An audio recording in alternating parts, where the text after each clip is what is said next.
Let's do this. Get ready for the Dirt Life Show. Yeah. Welcome this Monday night. We are live at 5 as we usually are every Monday night. And today we're on episode 86 of the Dirt Life Show. Thank you guys very much for chiming in, joining us, hanging out. Today we have a really, really special guest, one of our long-time people that we paid attention to in motocross, one of the guys that I looked up to in his career.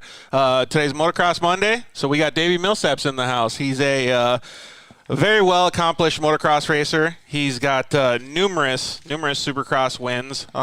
He's even got a 250 Supercross title, man. Yeah. So welcome, Davi Millsaps, to the show. Thanks for having me. Yeah, and to your left, we got one of your buddies, Scuba Steve. Thanks for bringing him in, dude. I really appreciate it. Goes way back. Way too far. Well, I think we're going to talk a little bit about all that stuff today. It'll be fun, man, because, I've been looking forward to this all week. As I went on a side-by-side ride with you the other day, and you're like, hey, Davey might be in town during that time, so we'll get him on the show. So I really appreciate both of you guys putting in the effort, even after such a long day, right? Yeah, I mean, leaving Havasu this morning at 4:30, and, come hang out with Scuba, and he's like, hey, let's do a podcast. I'm like, all right. Yeah, sweet, man. What'd you do today? Drove in town, and then went to Paris to watch Carson ride, and then came here. Yeah, so we're going to talk a little bit about that stuff, too. So now you're helping other up-and-coming riders. You're helping them training, doing all kinds of technical stuff, with teaching them how to ride better. Just Carson Munford right now. Yeah, but that's something that you're really into these days. So it's really cool that you're actually like paying it forward to all the new riders and stuff. I know that you help Carson mostly right now, but it would be neat to see you help. In fact, I was thinking about another guy that you could help as well the other day. But it's cool that you're actually doing all that stuff, man. Giving back to the new up-and-comers. Hey, man, he's a young kid, and for me to share my wisdom and my ups and downs and whatnot, to give him something to take him away from people that are not looking out for his best interest or doing something that I went through, trying to lead him down a better path. Dude, exactly. So we'll talk about some of that life stuff today. I always forget to mention my own name on the show, so I'm Georgie Hamill. You guys can always hit us up on at the Dirt Life Show anytime you want. You can hit up Davey on his Instagram as well, or go follow him. It's at Davi Millsaps, and it's DAVIMILLSAPS. And if you want to follow Scuba Steve too, you can check out his as well. He's boring. He has all kinds of fun stuff, man. His kids are killing it at BMX these days too. So like I said, thank you guys very much for tuning in. Tonight's show is going to be awesome. We have a whole bunch of different topics that we're going to talk about, but mostly we're going to talk about moto-related stuff. We're going to talk about life and racing, some of the stuff that Davy's been through in his life, kind of get into his backstory a little bit. Josh Shorter from Thor, Thor's brand manager, is going to call in at 5:25. We're going to dig back a little bit into the 2021 Supercross season, kind of get Davy's opinion on it. Scuba will give his opinion of being at the races and stuff, and then maybe we'll get an understanding of what we have to look forward to in 2022 for Supercross, or maybe even motocross this year. So that'll be pretty cool. Then I wanted to talk a little bit about, unfortunately, I've had some injuries in my life, so I wanted to ask you a little bit about the injuries that you've had in the show, kind of get back into it and see how you've the most important thing that I think, or the most intriguing thing that I think from you, is how you've been able to push past those injuries and move through them and live your life. So that kind of leads into our last topic that we're going to talk about, and that's like family and moto. Yep. And now you're, kind of reliving full circle with your kids and stuff. So it'll be kind of cool to go through all those different things in in your life. So you guys can always join us on Facebook anytime. We're on Facebook, YouTube, live every single Monday night at 5 o'clock. But you can always check us out on Instagram, like I said, at The Dirt Life Show. Follow us, DM us. Man, you guys have been doing all kinds of stuff, supporting us. There's been tons of pictures. You guys have been submitting all kinds of stuff.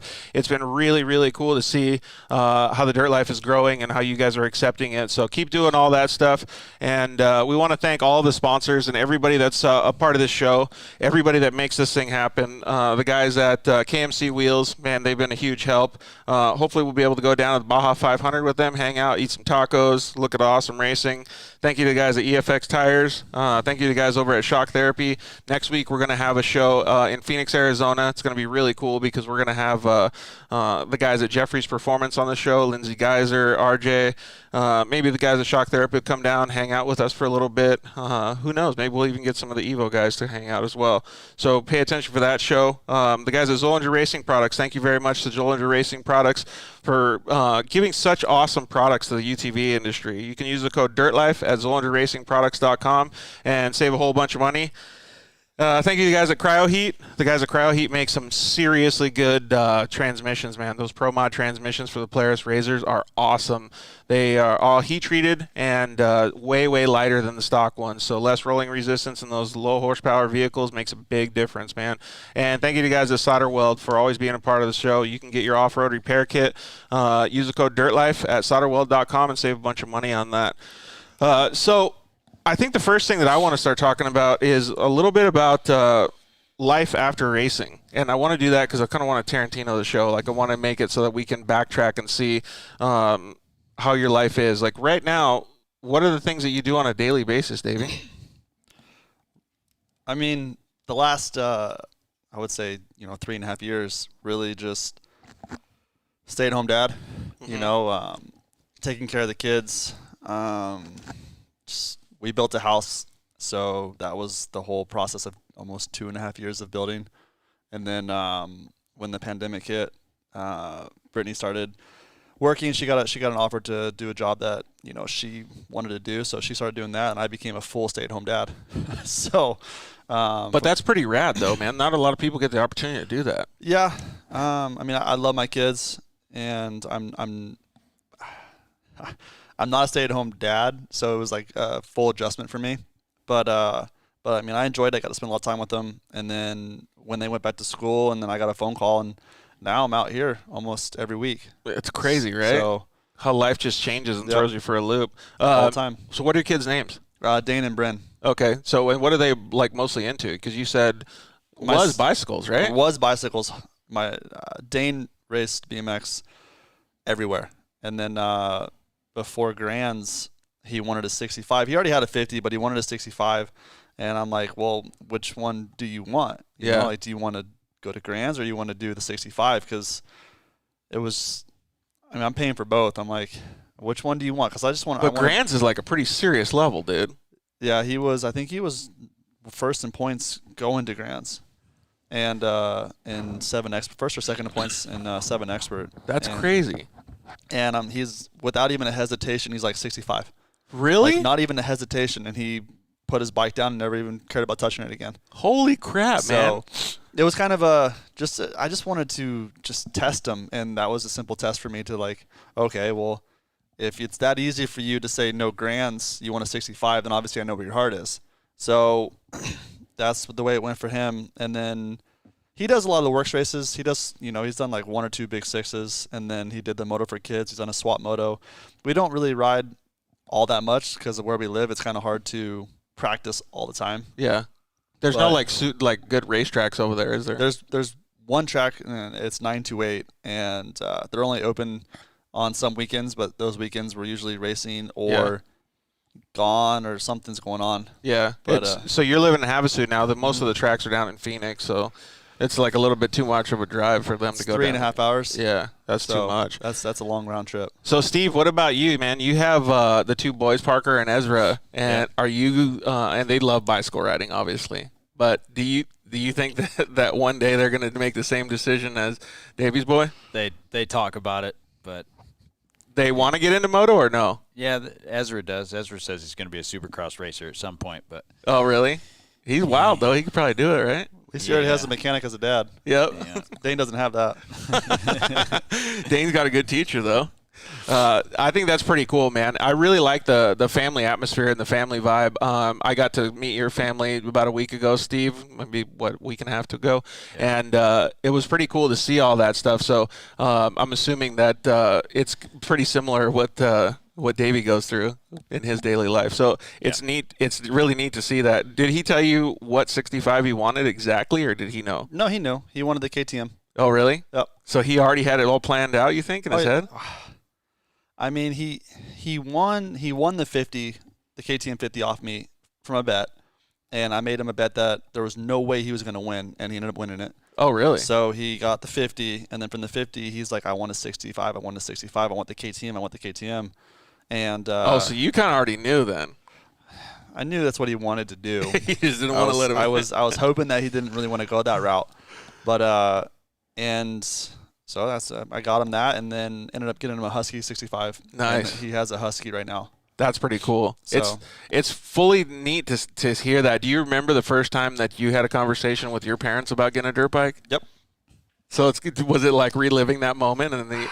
Yeah, I know that my sister and I were driving with my dad in his truck on the way to school, I believe, and when I lived in Orlando, and there was a bike in the back of a truck in front of us, and my sister and I both said that we want a bike, we want a bike, we want a bike, and for Christmas we got one.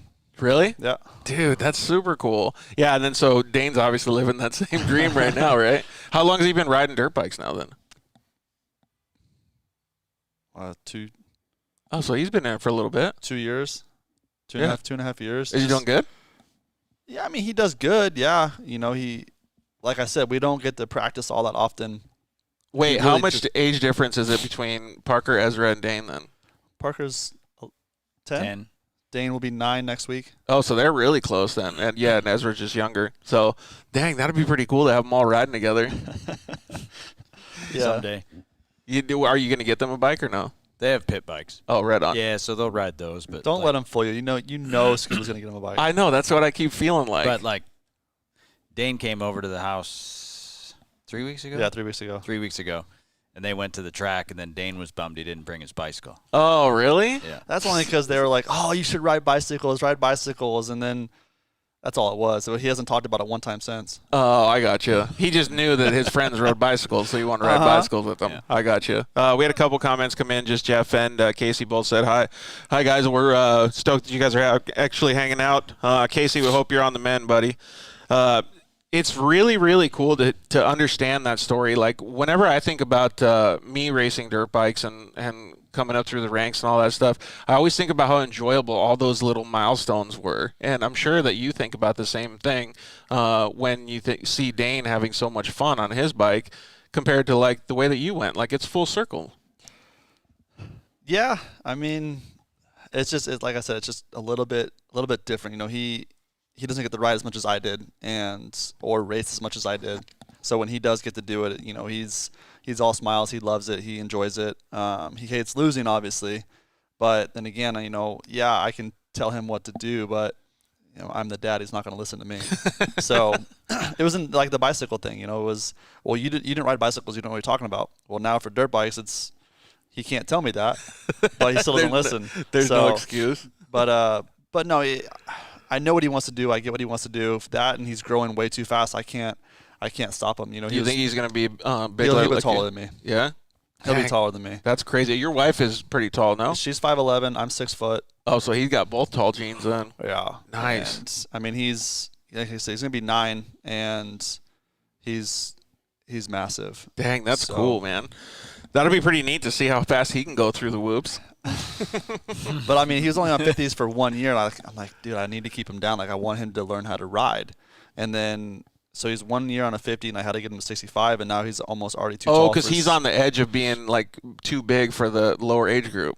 Well, he's too big for the bike. Oh, So yeah, he's too tall for the bikes already. how were you when you were coming up? I He's the was. same height as Parker. Oh, really? Mm-hmm. I think he's a little taller than him, wasn't he? It could be. I don't know. Yeah. But anyways, doesn't he's- matter. To give you a reference. And he's a year and a half younger. Yeah. Yes. Holy smokes, dude, that's crazy. Wow, Yeah, that- he's taller than I ever was at his age. oh, really? That's what I was going to ask. Yeah. He's. I didn't start growing. I mean, I guess I was decent, but I didn't start growing until I was 12, Oh, really? 13, and then I hit a little growth spurt, and then that was it. Yeah.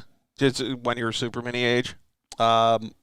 My last year, 85, I hit my growth spurt. Dude, that's cool, man. I really think there's going to be a good competition level between you guys when the kids start going a little bit more. Yeah. When they were on bicycles, did they get to race together and ride together? They rode together. Yeah, They but never raced because of the age. Parker was always that age older. Yeah. Oh, okay. Yeah, so, and Ezra's what? How much younger, you say? He's 3 from Parker. Oh, okay. Yeah. So, right. So he's a little older than my daughter. Yeah. Dane's basically just in between. That's cool, though, man. I think that's super cool that you get to experience it full circle, like I said, though, because there's so many people. I always get this question. If you had kids, you want to have them ride. And I'm sure you guys get the same thing all the time. Like, do you want to have them be in the same industry as you? And you're like, dude, whatever they want to do, man. I always said never. Really? I always said never. All the time. Never, never, never, never. Like, not going to happen? I did not want him to ride. I didn't want him to race dirt bikes like what I did. It wasn't more so just out of, spite for the industry. It was more so just all the injuries that, I had gone through and everything that I had to do and stuff like that.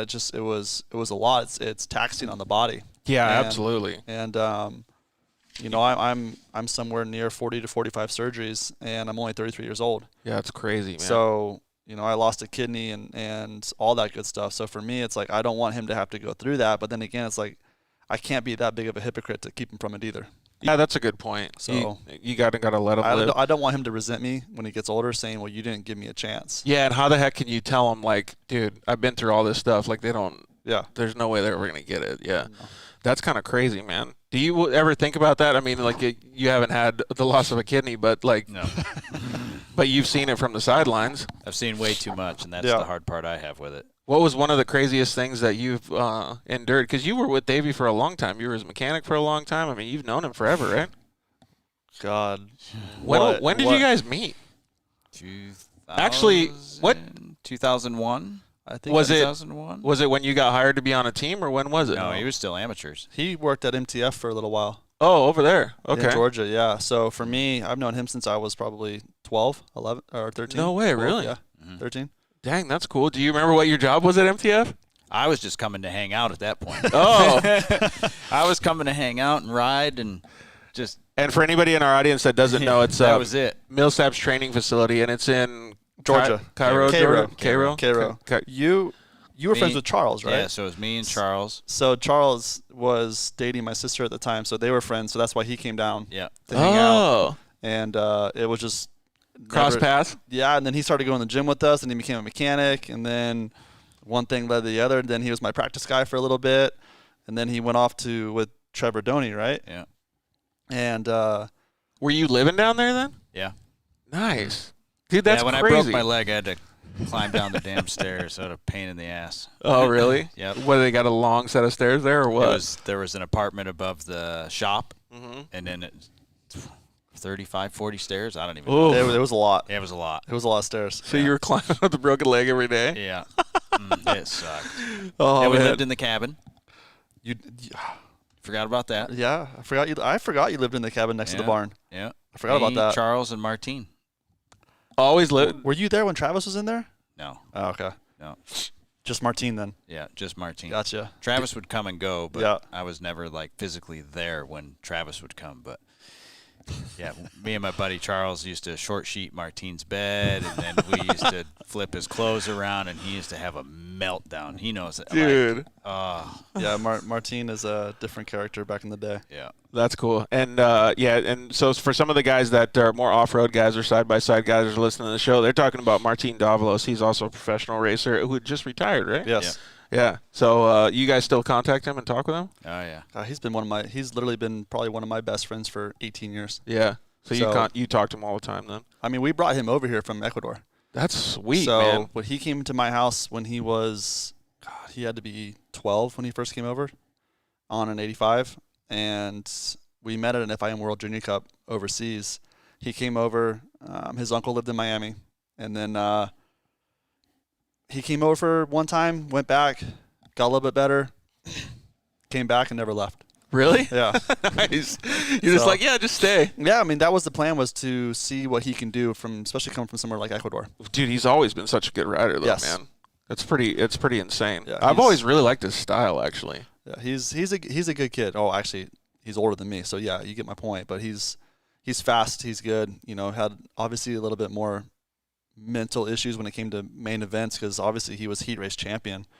But 30 of those stupid things? I think he has more than that. It could be. I don't even know. I think he has more heat race wins than I do lights races, period. Really? Holy smokes, he has, dude. No, he has like 36 of them. I don't know. It's a lot. Yeah, he has a lot of heat race wins. Dude, that's rad. Yeah, well, it's insane, and that's awesome for him, because that shows that he can beat obviously anybody. Speed, yeah. Yeah, but from 05 till no 6. He was 6. 2006 yeah, was his first race. Yeah, start. It was cool because his first podium, I was on the podium with him. No way. Yeah, at Atlanta, Georgia. Dude, how fun was that? Yeah, I mean, my plan was his last race was going to be Salt Lake this year. So I wanted to be there for his last race. I was there for his first. I wanted to be there for his last, but obviously he got cut a week short.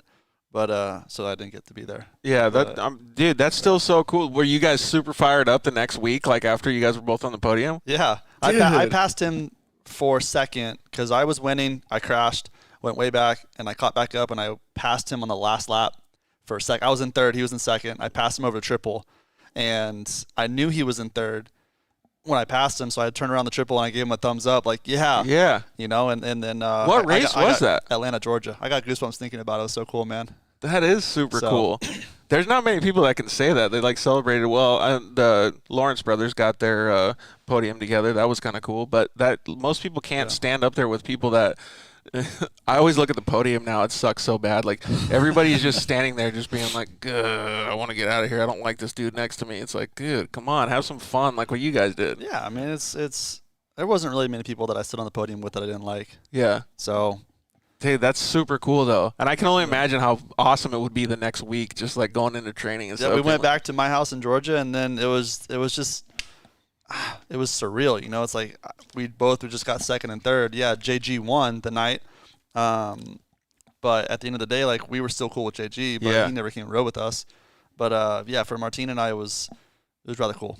It's pretty. So, were you at the MTF when they were had that podium? Yeah. So what was it like the next week? Everybody was glowing? Yeah, same. Yeah. Yeah, everybody was pumped. Dude, that's super cool, man. I would love to be able to see something like that happen these days. It's just dudes just having a good time like that. It just seems so much different now. When you have a guy that you can ride with and train with like that, does it make him way more fun? Because I feel like that would be awesome. You kind of forget that it's a job. Yeah, that's what I mean. It becomes more just every day. It's just more fun, and you're having fun with them. You can talk crap to them. It's like, I scrubbed it under you. Or for me, it was, I was always faster in the whoops than them. And I'd pass them in the whoops. Or it was just something to where like, well, you did this corner better than me, or whatever it may be. But you beat me off the starts. So it wasn't like it was a job riding with all of them because I never rode really by myself back in the day. It was, Martine, Brian Johnson, myself, like Geddy Carley, Freddie Carley. Yeah, so you had a crew. I mean, even Yogi and Brock Sellers would come and ride with me. Yogi, Ezra Lusk. Yep. They came and rode with me for a while. And then we had a whole group. So every day I got to ride with people, and it just made it a whole. I feel like that fun level and that makes the progression, everything goes so much better. Yeah. Like it would just be fun to go to the races instead of being like what you said, like a job. Well, 20 laps became to where it's okay. You guys take off because at my house I was the fastest one there. Yeah.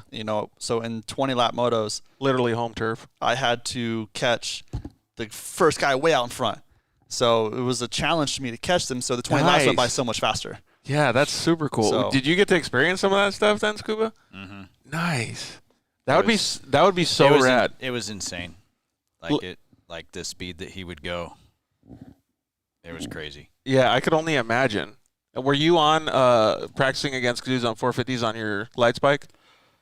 I mean, just Yogi. Yeah. Yogi's on the 450, but he was already somewhat, retired and he was out there riding for fun, and I talk crap to him still to this day, just because that was the first time I really got to ride. The first time I rode with Yogi was at his home track in Climax, Georgia, and he was fast. Was he? He was fast on his own track, but then he retired and then came over to my house, and when I passed him and beat him for the first time in my own moto, I'm like, Yeah. Yeah, finally I got it. I got you. Nice. So, but yeah. Dude, I always remember like when I was growing up, like watching him ride and like even guys that were a little bit older than him, and I would just get so fired up because they were so fast, dude. It was like it was a completely different world when you get to watch those guys compared to I don't know what I was used to. We got our buddy Josh Shorter from Thor MX on the line. What's up, Josh? How are you, bud? Hey, bud. How are you, Josh? This afternoon, good to see. Hey, you got a new haircut, dude. I like it. Yeah, well, here's the thing, George, is when you get to a certain age, it just stops growing in certain places. For me, it's the back, so I'm like, what the hell? Let's pull a dad walk out. Have fun with it, you know. Nice. Whatever. And I'll tell you this much, man. I come out of the bathroom. My daughter's 2.5. I love the conversations about kids and injuries, guys. Oh God, forget about it. But come out of the bathroom and she just stares at me for a minute and she's like, your hair. And I said, yeah, this is a mohawk. You like it? She just goes, oh. It's like, well, that answers that. Whatever. So the dad hawk, why not? Yeah, heck yeah. Well, thanks for joining us, man. We really appreciate it. So I got a couple guys that you might know sitting right next to me on the left. I got Davi Millsaps here, and then we got Scuba Steve over there on the left, somebody that is close to some of the guys that you sponsor with Thor. Yes, indeed. Good to see you, boys. How's it going? You guys, obviously, Andy G is the man in the field. You know, you guys all know Andy very well. Mm-hmm. But, Yep. I'm that behind the. I'm the guy behind the guy behind the guy. I just hide out in the office. You know, they don't Nice. let me out. Well, some of the stories that we've been talking about are all the stuff that we've lived our dirt lives with and growing up doing, battling with our friends. Like he was talking about some stuff with Martine. It's pretty cool to see that Davey has all those stories, man. I could only imagine what we could talk about, like little intricate stories on when they had battles at MTF and all kinds of different stuff. But do you have any little stories that you remember about Davey? Oh, dude, Davey's over here bragging about his whoop speed. Duh, obviously, and that shot. I don't know if it was an ad or just a spread or whatever it was. That shot of you and Travis. DC. Yeah. And my whoops in Georgia, the clay dirt. Yeah. Uh-huh. Was it stare down in the whoops? Uh-huh. No problem. And Yeah. Or dude, is that a horn on your bike or whatever, or a bell on your bike or whatever it was? Yeah, it was some shit. Oh my god, it was. That's probably one of my favorite photos ever. That's a keeper, man. Yeah. How was that day doing all that stuff? With Travis, I mean, it was one of those things where, yeah, Travis was obviously really good in the whoops. Yeah. And when I got up to where I could challenge him in the whoops, if not be faster or right there with him every time, we started going through. And the photographer for DC was there. And he's like, can you guys look at each other through the whoops? Because we both could look over, but can you go together and look at each other? And it was just, well, yeah, let's do it. So it took like 2 runs and we nailed it. Dude, it's so sketchy. So, yeah, it was. Go ahead. I've always had a question about it. Uh-huh. Did you lose focus on what you were doing and back it off and kind of like tiptoe through them, or were you guys? But because if you do that, you could wad up, or were you guys just wrist locked through that thing? Just so I don't mean to obviously brag about it, but for me to stare down with Travis through those whoops, I had to slow down. I was quite a bit faster in that set than he was. Yeah. So I had to slow down, and I wasn't going to look over going the speed that I was doing. There was just no way possible. So we slowed down, and we both just hit every single whoop. We timed it a few times just together without looking, just to see if we can get it, and then it was just look over. To get like synchronized? Yeah. So one would go outside, he'd go inside, or vice versa, and whichever one. I think I was on the outside. So yeah, I was going outside because you don't have 252 stroke. Yeah. And I went outside in 250F, and we just timed it perfectly. So it was just, but yeah, we had to slow down to make sure we hit every whoop because the whoops that I always built weren't forgiving. So if we did mess up, it was game over, hands down.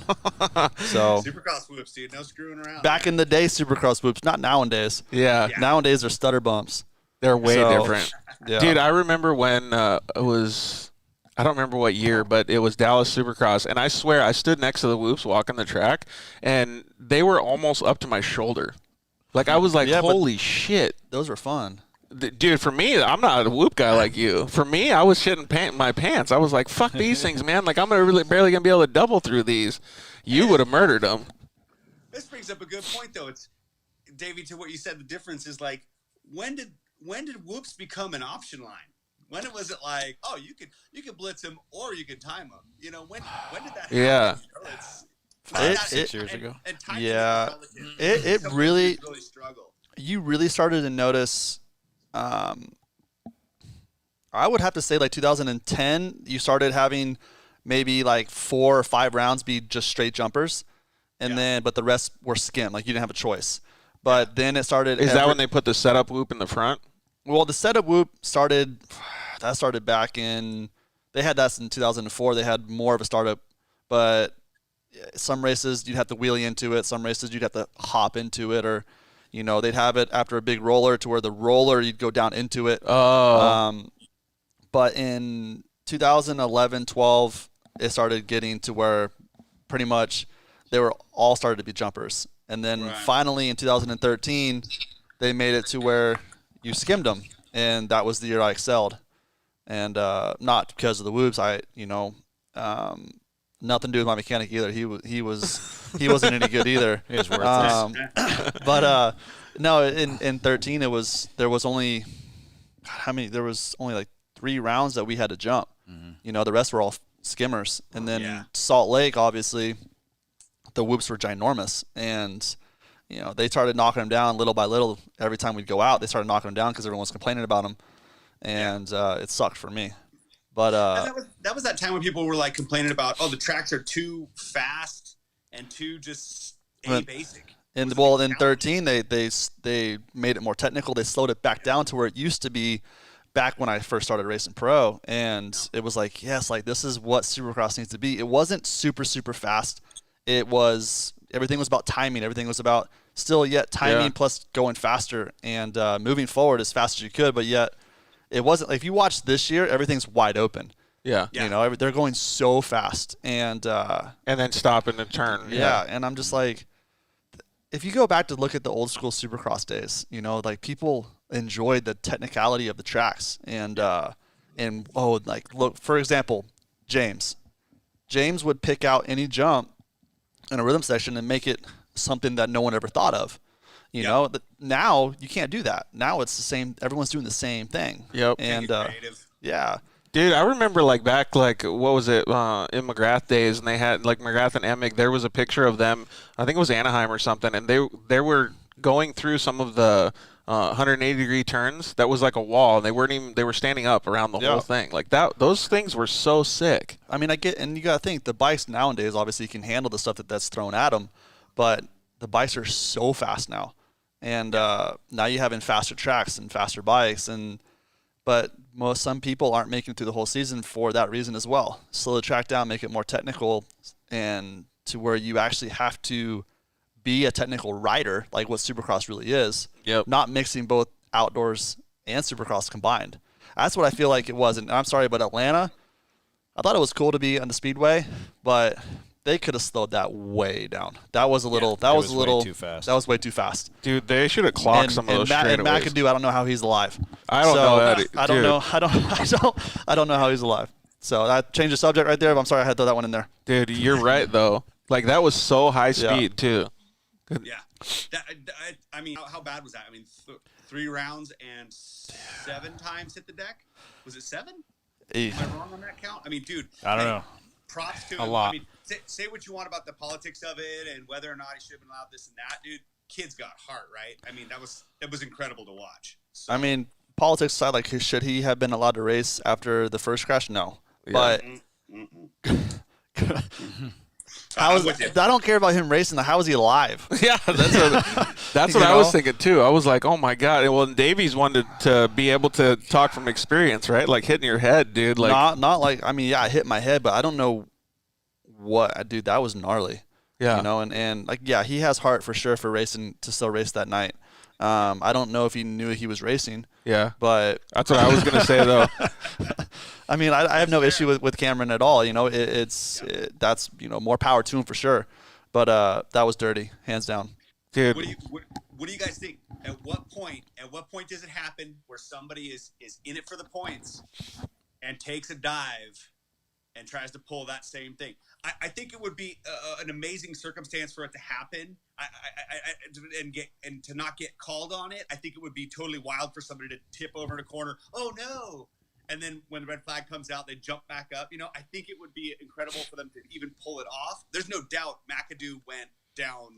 Yeah, he didn't do that on purpose. He wasn't red flagging that on purpose. Yeah. Yeah, exactly. And I would never say that about the kid. Yeah. But God, does it set the precedent? Is there going to be a rule change after this? There was a rule change where if you caused a red flag, you don't race, because that is taking, literally you're down and now you have to restart because of you. Yeah. You were already down a lap or two. Why do you get a chance to start back over? Because they went back to the lap prior. Yep. He was still on the green flag is the reason why, because we were over at the truck. But again, that track was so long. Yeah. I was over there for just because I wanted to know, this doesn't make any sense to me. It's 3 laps, right? Steve, is that right? 3 laps? It's 3 it's the first 3 laps that they actually go back to the start gate. Yeah. But if it's over 3 laps, then they would have done the single file crap like we had to do 1 year. So, but still, the whole he's not allowed. After that 3rd lap, they're not allowed. Oh, really? So if they cause a red flag, they're out? After that 3rd lap, and when they do the single file restart, at that point the rider cannot come back in, as far as I remember from the rule book. Dude, if we're talking about your question, then they're gonna wait till like 2 3/4 laps, and they're gonna be like, "Oh, I hurt my hip. Oh, I gotta wait." I don't know. I hope it doesn't happen. Yeah, I hope it doesn't too, because that just reminds me of like some stupid like football thing where they're just laying on the ground, or soccer where they're just sitting basketball. there. Yeah, whatever it is. It's like the flop. Dude, I remember seeing a picture. Actually, I think it was you, dude. Did you break your finger at a race and keep racing that same night? No, I don't know who it was, dude. I think that was Pike. Maybe it was. I could have swore it was you though. But anyways, they posted a picture online and it said like it was like a Kobe Bryant and let's say Pike.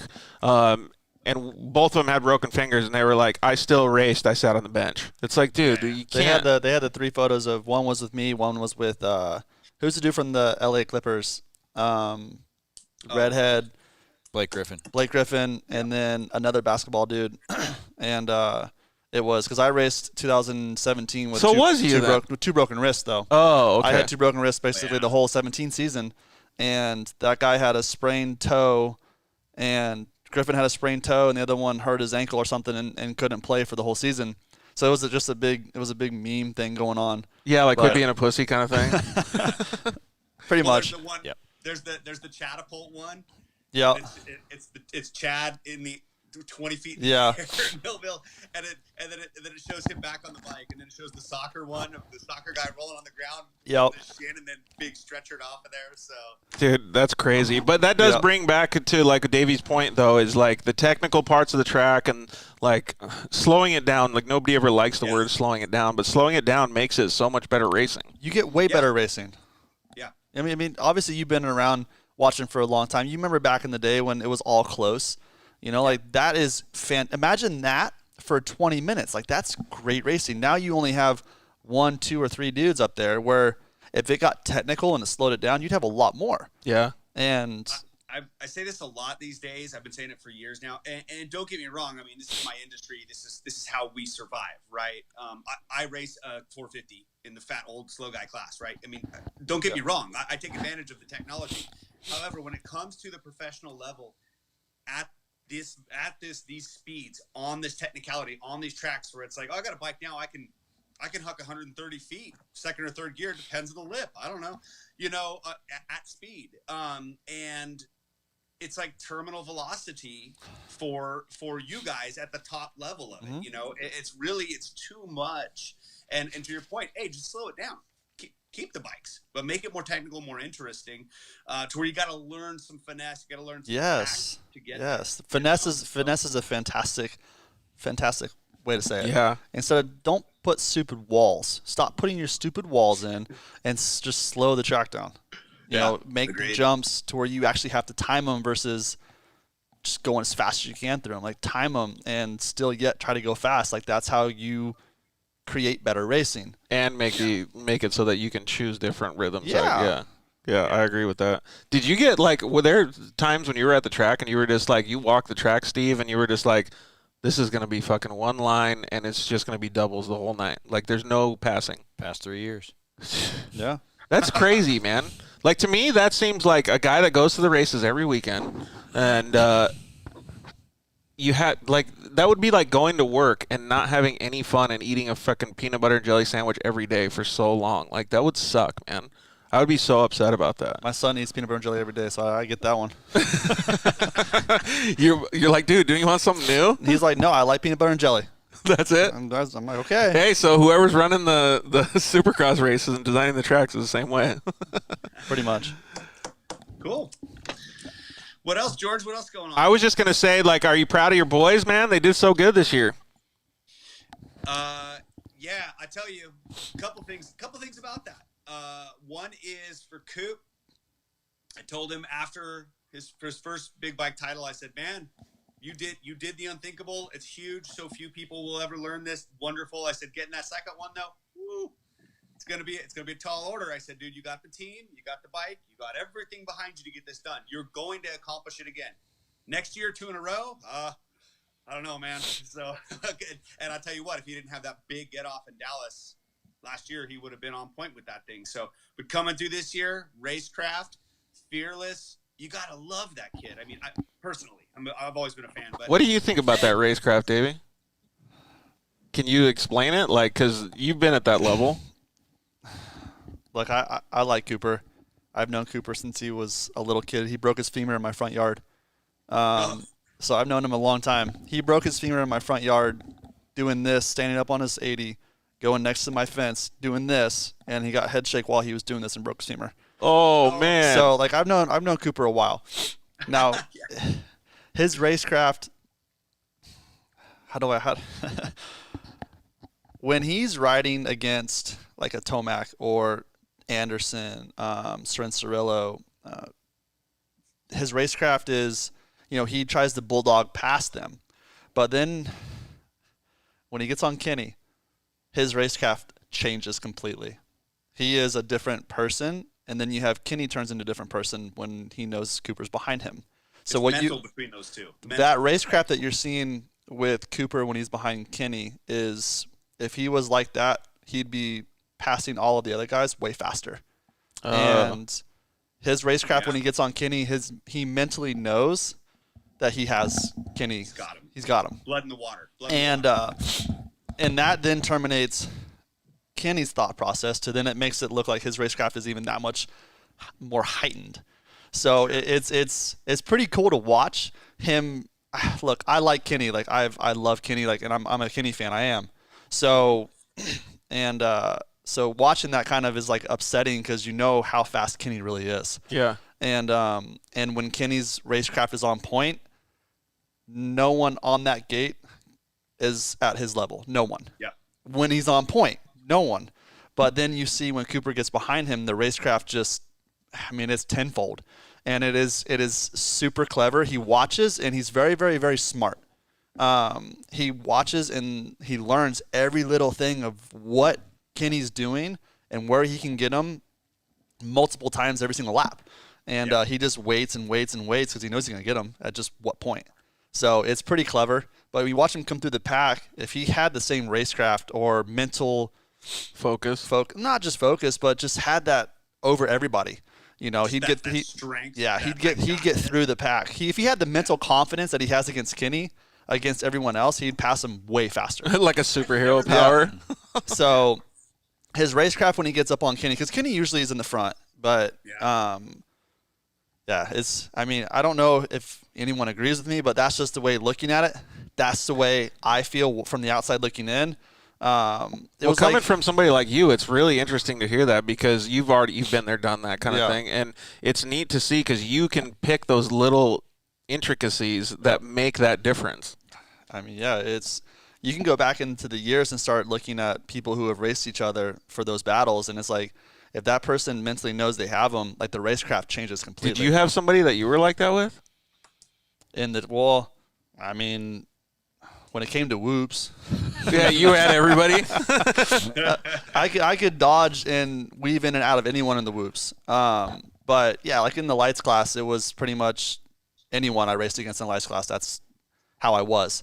450 2013, pretty much how I was. But yeah, I mean, so to go back, yeah, it's his racecraft is really, really, really crafty when he gets into that second place behind Kenny. Never occurred to me. Yeah. That's a great point. It's like, oh, the next guy up is Eli, and he's 5 seconds away. It's gonna take me a while to get there. Yeah. Oh, the next guy up is Kenny, and he's 12 seconds away, and then on him. Well, I know Kenny crashed, but he only lost like what, 3 seconds, 3 or 4 seconds. Kenny gave it to him twice this season. Well, so, Kenny gave it a lot this season. Yeah, unfortunately. Unfortunately, he kind of the wheels come off for him. Coop's behind me. And again, dude, like I'm a fan of the sport. Like I love watching racing. I do. I'm a massive Roxon fan. Yes, and I'm a Kenny fan. I really am. Unfortunate for his accident. But then you have Cooper, and Cooper had his arrogant moments growing up. Hands down, who didn't? Oh, yeah. And now like he's with basically my second dad. Carlos is like my second dad. So now he can't talk shit to me no more. But he's a better kid now, and he's awesome. And you watch him and you listen to him and you see the way he rides, and he's very, very mature as a racer, and he knows what he's doing. And unfortunately for everyone on the gate, he already has him beat. So that's his strength right now. That and he can just do 20 minutes plus a lap. Yeah, like no as problem. hard as he wants. Yeah, that's pretty rad. How are those 250 guys, man? Because you came home with a bunch of championships this year. It hasn't for an apparel brand, for Thor doing it this year. It hasn't happened since 1986. Whoa. So, the last time East, West, and now 450 was won by an apparel brand was 86. That's crazy. Before I was born. Pretty good. And I thought, when it was coming, we had to put all our media, our mag ads, our web ads, all that other stuff, patting ourselves on the back, all that crap. But we got to do it. We got to brag about it, right? Yep. We're putting it together, and I'm like, well, yeah, sure. The last time it happened was let me see. Villapoto won all those titles on 450, and we had the pro circuit team in Thor at that time. So, sure, we won 3 in a row not that long ago. And then I start nerding out in the vault and going back and cross-referencing photos of, did that guy wear Fox that year? Answer that year. What was that guy wearing? And I thought 92 was the last time it happened with Axo, but it wasn't. Because Swink won the title in 91, and by 92 he was on Answer and all this other stuff. Anyway, I nerded out hard on this history lesson. Yeah, you're going back to Swink days, dude.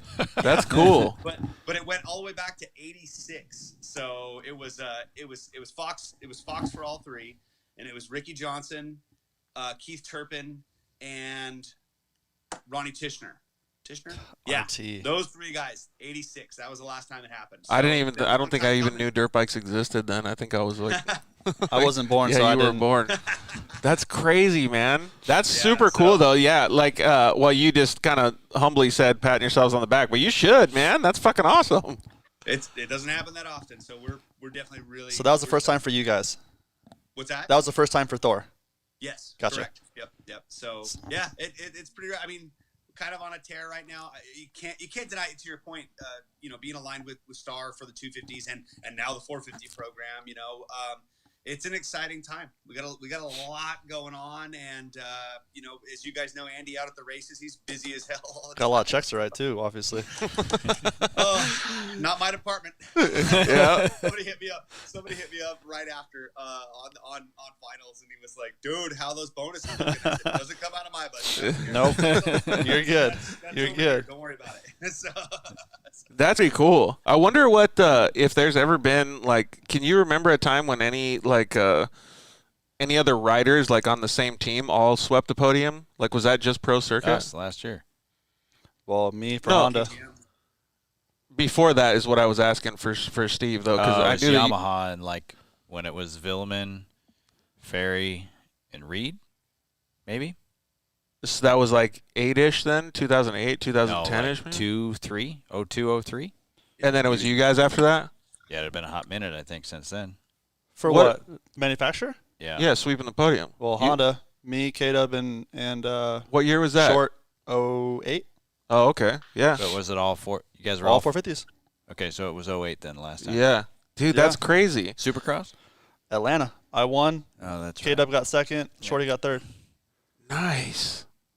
So it was 08. Did KTM do it? Yeah, last year? they've done it quite a few times. What's Yeah. that? KTM's done it quite a few times, haven't they? Not all. Well, they've only had 2 guys. Yeah, 2 guys. But Yeah. The one where Baggett got up there. Yeah. But Yeah, I thought Baggett- it, Yeah, but not like manufacturer, yes, but not like one team. team. Yeah. Yeah. Oh, so then K-Dub was Geico. factory Geico. Geico. Yeah. So Yeah. like, the last time a team. Well, did he it, was I still think, on the same bike, but Grant, yeah. But the last time a team did it with 3 guys was Reed, Villman, and Ferry. Wow. 2, 3, somewhere else. Well, the only reason I want to bring that up was not to have to understand it, but like to understand how limited those you got to pat yourself on the back, dude. Like those things are few and far between, so you should be stoked on your guys. Hey man, we're just making noise the only way we know how. He grew a mohawk for it. Is that what it was? That was it. You guys all win. You guys all win. Here comes the mohawk. Dad Hawkins. I like the dad hawk. I like that. Hey, have you been riding it all, Josh? I did my first desert race last month. Actually. Really? Well, you remember Casey and I were talking, and Casey's like, "Dude, let's team up, do the Mint, and check it out." I'm like, I've raced a ton of motocross. I've lived my entire life riding the desert, and never raced it one time. And they did that Biltwell 100 up at Ridgecrest. Yeah. Why not? I've only been drinking. What beer, bike did you take? Let's get off the couch and just go racing, and it was awesome. What bike did you take up there? My 450 needs a lot of love right now, but my 250 two-stroke was ready to go. Yeah, so they did rubber band start, all old school, and I was the first guy off the line. You can see in the video, I was first guy off the line, and then the 500s and the 450s just went like this. The first mile of a desert race was the dumbest thing I've ever done in my life. Yeah. And you're talking about a guy with the shattered femur and broken every quadrant of my body and everything else. And the first mile of pure blindness, wrist locked at 80, I had that thing geared. And wrung out, and I'm just tucked, and I can't see anything. Yeah. It was the dumbest thing I'd ever done. But rounded mile 1 in 10th or 12th. It was 25-mile loop. Came through pit row, and crew chief's holding this up. Granted, I signed up in the vet class, but it's 165 total riders. But I signed up for vet expert. And they're like, Shorter, you said you never raced desert before, and I'm like, dude, I know what I'm doing. They're like, okay, whatever, you'll see. And I was like, I come through pit row, and my guy holds up, and I'm like, no, there's a bunch of young fast dudes here. I'm not in third. He's like, you're the third person to come across here. Third guy in line? Holy shit. Holy shit. He's like, go, just freaking go, dude. I'm like, ah! So it was fun, man. I ended up third overall. It was killer, and they called me up on the podium, and he's like, I just want to say, Otto for Biltwell, he's like, I just want to say that I always say this, some of the fastest dudes out here, the fastest guys out here, they're the 50, 60-year-old dudes. They've been doing this forever. And I get up to accept it. I grab the mic out of his hand. I'm like, God damn it, Otto, I'm not 50.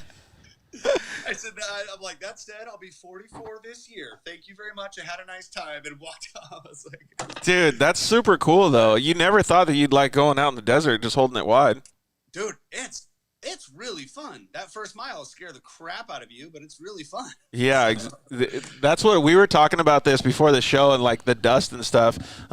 Davey just actually got rid of his side-by-side because we're all big side-by-side guys these days, right?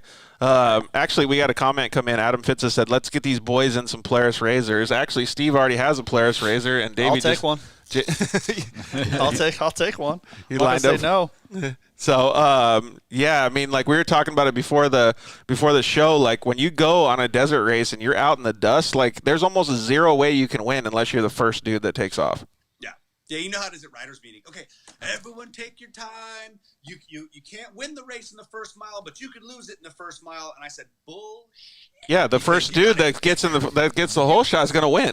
you got to be gone, dude, because if you lose sight of those guys, forget it, you know? So it's intense, man. It's really cool. You know, Casey got broke off real bad, of course. And yeah. I just talked to him a little bit ago. We're messaging, and he said he's healing. I know. He didn't tell me to take him out for. He didn't say to write him off for 400 yet. So I don't know if I told you, Steve, but Casey Peck wanted to do the Mint 400 this year. Yeah, I remember. And he was actually talking with Josh about maybe teaming up and doing it together or something, which would be super cool if they did it. But since Casey compounded his fib, I don't think he's going to be able to make it. But we'll see. You never know. We don't heal the same way as we used to. Modern medicine, man. Modern medicine. Dude, he just got the halo off that leg, man. So he's still healing it up. He's all, a few surgeries, and I'm like, what? Jeez, dude. Come on. Hey, we're sitting next to a guy that knows about surgeries a little bit over here too. Just a few. Oh, only a couple. Dude, so what's the plans for 2022 for you guys? Obviously, you guys are going to have new apparel and stuff. Dude, I got to talk to you about getting some mountain bike apparel. I got an e-bike. Oh, there you go. Dude. For the soul, man. Let me know. You got a mountain bike? Back in stock first, because you know how I'm sure you guys all know. You know the motorcycling industry. It's unfortunate the reason behind it, but everybody and their mother's brothers got a bike now. Yep. You can't find kid bikes in California. Like, it's blowing up. So as far as getting apparel in stock to sell, or give you, George, I love you. I'll give you anything you want. It doesn't. I don't have anything. I'll have to go to motorsport.com and see if I can buy some. But hey, so speaking of the e-bikes, do you guys have mountain bikes, or do you have an e-bike maybe? I got both. You got both? What are you running? For e-bike? Yeah. I got my Levo. Specialized Levo. That's the one I was going to get, but I didn't want to drop the money, dude. It was so expensive, so I just got an Intense. But, like, I'm not ever going to max out that bike. So, I love it. I enjoy it. Did you get the Taser then? Yeah. Did you get one of the MX models? Those things are dope. It's red, yeah. It says it's dumb because the brakes are on the wrong side. Because they did it like, well, it must be the motocross one because it has the moto front brake on the right. I can't do that. I can't either, so I'm already got like the tools to switch it. I don't understand.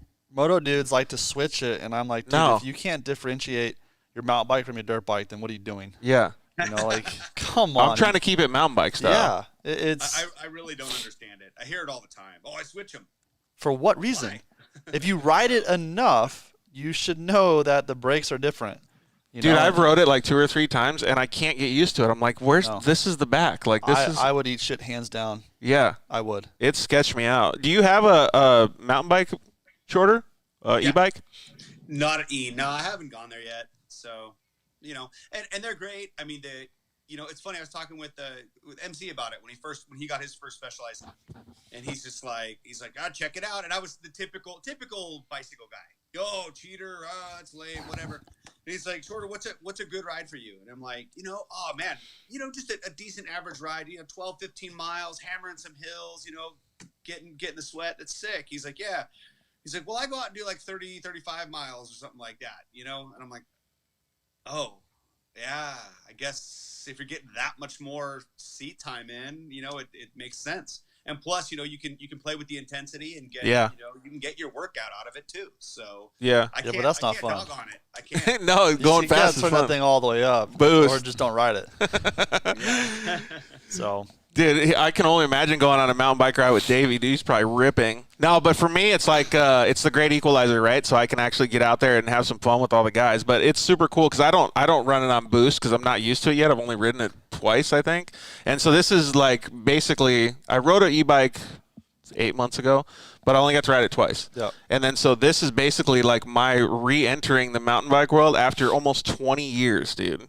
Jeez. So, like, for me, it's like I'm a full-on beginner again. Like, I'm not going out full boost like Millsaps over here. So, I run it on – so, there's Eco and then 1, 2, and 3. I'll put it on 1 most of the time because that's plenty fast for me. But especially in Havasu, there's no traction whatsoever, so you can't go much faster. It's all shale, right? Yeah, it is. It's silt. Right on the moon. Mm-hmm. But I like my Epic. That's the bike of my choice if I'm going to go ride. I enjoy that suffer of actually feeling like I did something. Because when I ride the Levo, yeah, it's great for, someone like you that's getting back into it or someone who is way overweight that's trying to get into it and wants to have fun still, but yet still burn a lot of calories and get what they want into it, but are out of it. But for me, like I want to go out and I want to feel like I did something. Yeah. So Yeah, I enjoy my Epic. What are you running right now, Shorter? I'm just running a Plus. Actually, one of Haro makes a pretty sweet little Plus bike, so I just have that thing. So I ride. That's all we ride. We're a Haro Mozzie family, you know, because my missus was there for years, so we just have one of those. But it's fun, man. Big fat tires and stuff. You can push it pretty hard on like downhills and stuff like that. So just fun. Yeah, we're gonna have to definitely hit up a ride sometime soon, man. I want to go check out Havasu because old Davey, you out there? You get with Fischetti out there? I know he's all over the trails out there and stuff. Yeah, he's out there. You mean mentally or riding? Maybe I love both. you, Fish. Maybe both. Yeah, fish is definitely out of the water. But no, he's a good guy. But yeah, there's like 88 miles of trails out there. There's a lot of trails now. Like good trails though? Define good. I don't know, like the ones that you want to ride all the time. You're like, oh, I'm going there because it's the baddest one. No. Okay. But there's the ones. They're the only ones there, so you're gonna ride them. Yeah. So I mean, yeah, they're not okay for Havasu. They're fantastic. They're great. They're really not. Oh my God, all that bad. Just make sure you bring a spare tube or two. I mean, I know you run tubeless, but yeah, they're so rocky and the sidewalls are gone. Yeah. So, but yeah, I mean, I can go out and do as many miles as I want, and it's a good workout. It's fantastic. But where I live is 7.5 miles from the trails, so it's all downhill to get there. So I ride from my house there and then turn around, do all the trails, and go home. So it's 7.5 miles really to climb all the way back home for me. That's pretty good though. So you're feeling that burn on the way. The biggest, I think the steepest, probably the dumbest hill in Havasu is the one to my house. So I end the ride with the biggest hill. That's good though. Yeah, it's fantastic. Any more? That was sarcasm, by the way. So, any more mountain bike races for you, Shorter? No, not lately. It's tough to just get out and race moto. You know, you guys know you get a kid and then all of a sudden it's like, I got to prioritize my child over things. That's fun. Fortunately, she wants nothing to do with Barbies or bears, man. All she wants is wheels. So she's out here riding her little. She's got a little Power Wheels motorcycle. She's ripping around the house, wrecking into everything. Like perfect. I love it. So your kids both do that or no? Like wheels? yeah, my daughter rides her stay stick all over the place or her mountain bike. And she has the Polaris little Hot Wheels thing from Polaris. And then obviously Dane has his stay stick. Dane has his mountain bike. Dane actually rides a Super 73 now all around. And then and then he rides his dirt bike every so often, rides my 110. So yeah, he's wheels for sure. He's I mean, yeah. Yeah, and obviously Apple didn't fall far from the tree on that one.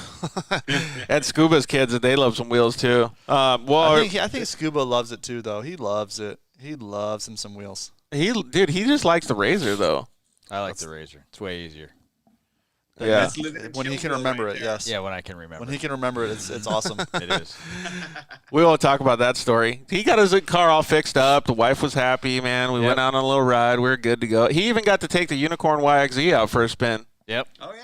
Yeah, that was different. It's way different than the Razor, right? Yeah. Definitely different. They're wicked, man. They really are. Have you ever driven a manual side by side? No. One of our crew has one. He actually races and stuff. I want to drive that thing because they look fun. Have you ever, Davey? A side by side with like that shifts like a dirt bike? No. Yeah. So the one like a 6-speed, right? they have it's a 5-speed sequential, just like a motocross bike, except for it has a lever instead of a shifter on your foot. So. It's pretty crazy, and mine is a little bit different because it has a clutch like a dirt bike. So Steve got to try that out, and he's shifting it, and like they rev to like 11 grand or whatever, and he's shifting it, and he's shifting it like 5 grand. I'm like, no, dude, shift down a couple gears, like let this thing sing a little bit, and then he started feeling it, and like he started getting all drifty. It was pretty rad to see him go. Yeah, those things are wicked, man. That's cool. So, all right. Well, hey, thanks for joining us, Josh. We really appreciate it. And I just wanted to say congratulations with all the success you guys had this year, man. Those riders did a fantastic job. Thanks, man. We're having fun. Just just enjoying the hell out of it for sure. So cool and great chatting with you guys, man. Steve, You too. You too, man. Good to talk to you guys. So we'll see you somewhere here and there. Davey, my folks retired to Havasu a bunch of years ago, so I'll look you up out there at some point. So I'm there. know where to find you. It's not a big town. All right, homie. We'll see you later, bud. All right, you guys. Talk See ya. See ya. See ya. That's pretty rad, man, when you can have those types of conversations with industry leaders like that. Like, I'm pretty pumped for him that his riders did such a good job. It's not easy being somebody behind the scenes, Westfall, you know. Like, there's so much preparation and so much that goes into just having the guys show up at the starting line. It's pretty rad that he was able to accomplish all that stuff.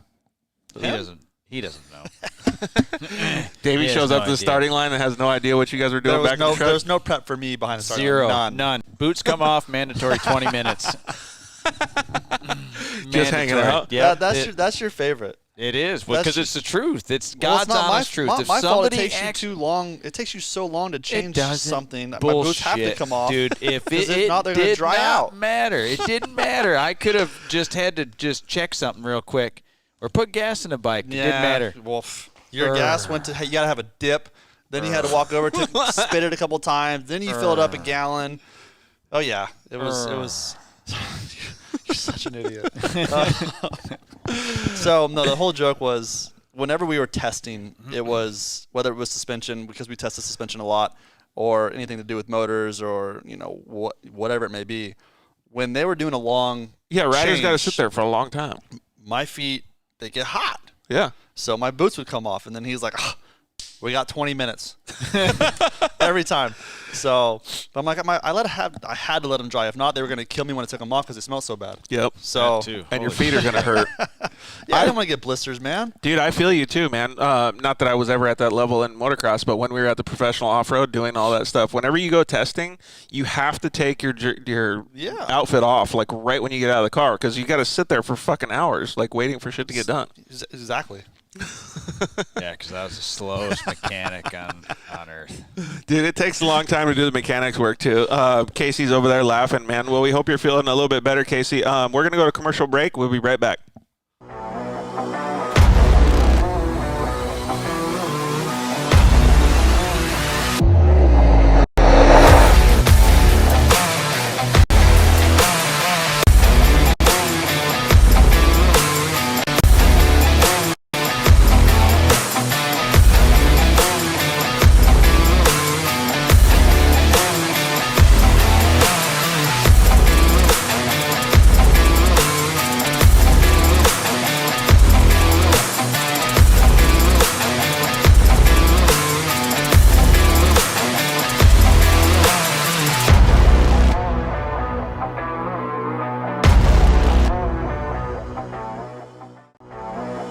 Shock Therapy, the premier UTV suspension tuning company.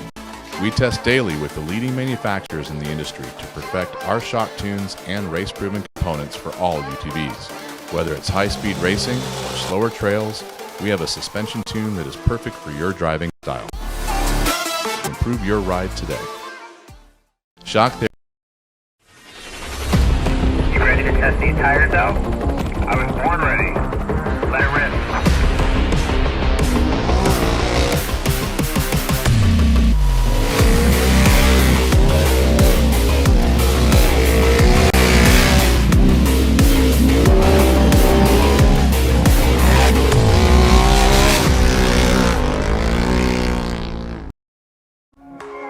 Zollinger Racing is the best aftermarket products available.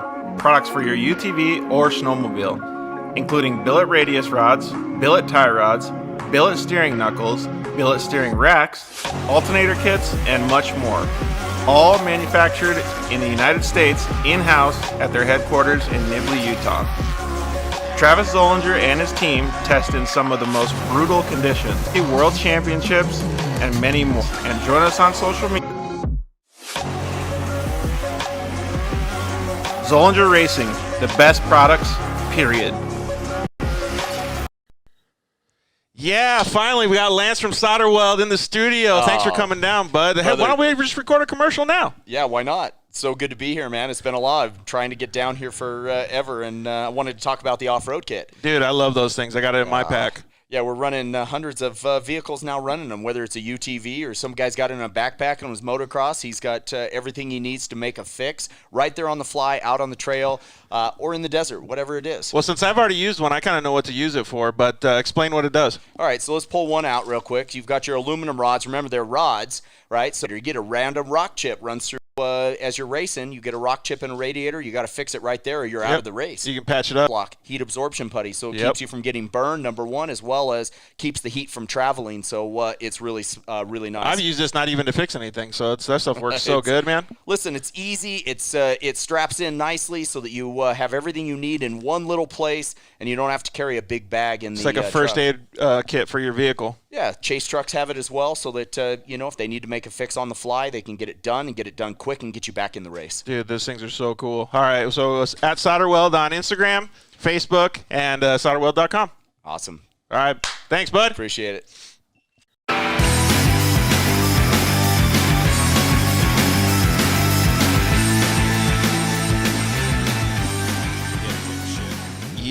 Yeah. We are back, episode 86 with Davi Millsaps, and unfortunately he's not here yet. He's still taking a little bit of a break, but man, it's been pretty cool to relive some of these stories that they were talking about. Hey, before he gets back, you got any funny stories that you want to talk about? Put the mic a little closer to your mouth, too. We could go on for days. It's pretty rad how good of a relationship that you guys have. It's like, I don't know, father-son kind of thing. We're already live, Davey, just letting you know. Oh, you're live? Yeah, we live, son. He doesn't care. So, it's all right, though. All right, well, we are since we're back, since Davey's back, we're going to get into a little bit more of Davey's story. I have no hair. You like your shaved head? You have no hair? Your head bald as... Hey, you guys got the same haircut, though. Well, I do it because... He has hair. Oh, here we go. I have hair. This one, on the other hand, does it because he doesn't have hair. He might as well bick it at this point. Wouldn't Bic, really fuck up your head, though? I feel like Bicking it's so gnarly. I just shave it. Yeah, that's what I was going to say. Just shave it. All right, so back to the show. We are going to get a little bit deeper into Davy's story. Like most of you guys, we talk about side-by-sides, talk about off-road racing. We do a lot of dirt life stuff. And some of you guys may not know Davy as well as Steve does. But we're going to get into his story a little bit deeper and kind of dive into some of the stuff that we all can relate to, like we talked about at the beginning of the show, like family, coming full circle with the kids, doing all that stuff. But the first question that we're going to start with is, how the hell did you even get into dirt bike racing? Or was it a three-wheeler first? No. PW50? My dad raced. So my dad raced, obviously, before I was born. And then, like I said, when we were driving in the car, we saw a dirt bike, I guess, in the back of a truck and said we wanted it, got me one, and, just rode in the front yard. I think we had like 20-something acres or somewhere in that range. In Georgia, like you said? No, Orlando. Orlando? Or St. Cloud. Okay. And then rode it in the front yard, and then we went to Bifflo. And then from Bifflo, that's where I rode for a while. And then I think I started winning when I was like 5. So I got my bike when I was 3. Mm-hmm. Started winning when I was 5. And then, from there it was Reddick and Dade City and Gainesville. And all mini bike stuff? Yeah, all amateur stuff. So that's kind of how dirt bike race. I still remember watching my dad ride his dirt bike behind the airport in Orlando when I was really less. I remember watching him ride back there. So it's kind of really how that all went. Yeah, it's like the same thing that's kind of happening with your kids nowadays, right? And that's the same thing with me too. My dad didn't ride dirt bikes, but we were living out in the dirt. In fact, that's why we started this show, is because we grew up in the dirt, no paved roads, nothing like that. So we kind of had the same opportunity as what you did. Steve, when we talked about it on your show quite a while ago, I think over a year ago, I think, you said that you didn't really grow up the same way. So it was a little different. When did you end up meeting Davey? How old was he? 12, 13. Oh, so yes. he already was fast by then. Way fast. Yeah. Faster than most 12 or 13-year-olds. Right. But yeah. Okay, so that's cool. So it kind of lays down the framework, right? And then so you guys were pretty engulfed in the whole motocross world, though, right? Your whole family? Yeah. Like maybe you can expand on it a little bit, like because you guys had a I don't know what you want to call it, training facility or a school and stuff like that, or was that later? That was way later. Okay. It was more so when I lived in St. Cloud, I became best friends with Brian Johnson, and he lived in Miami.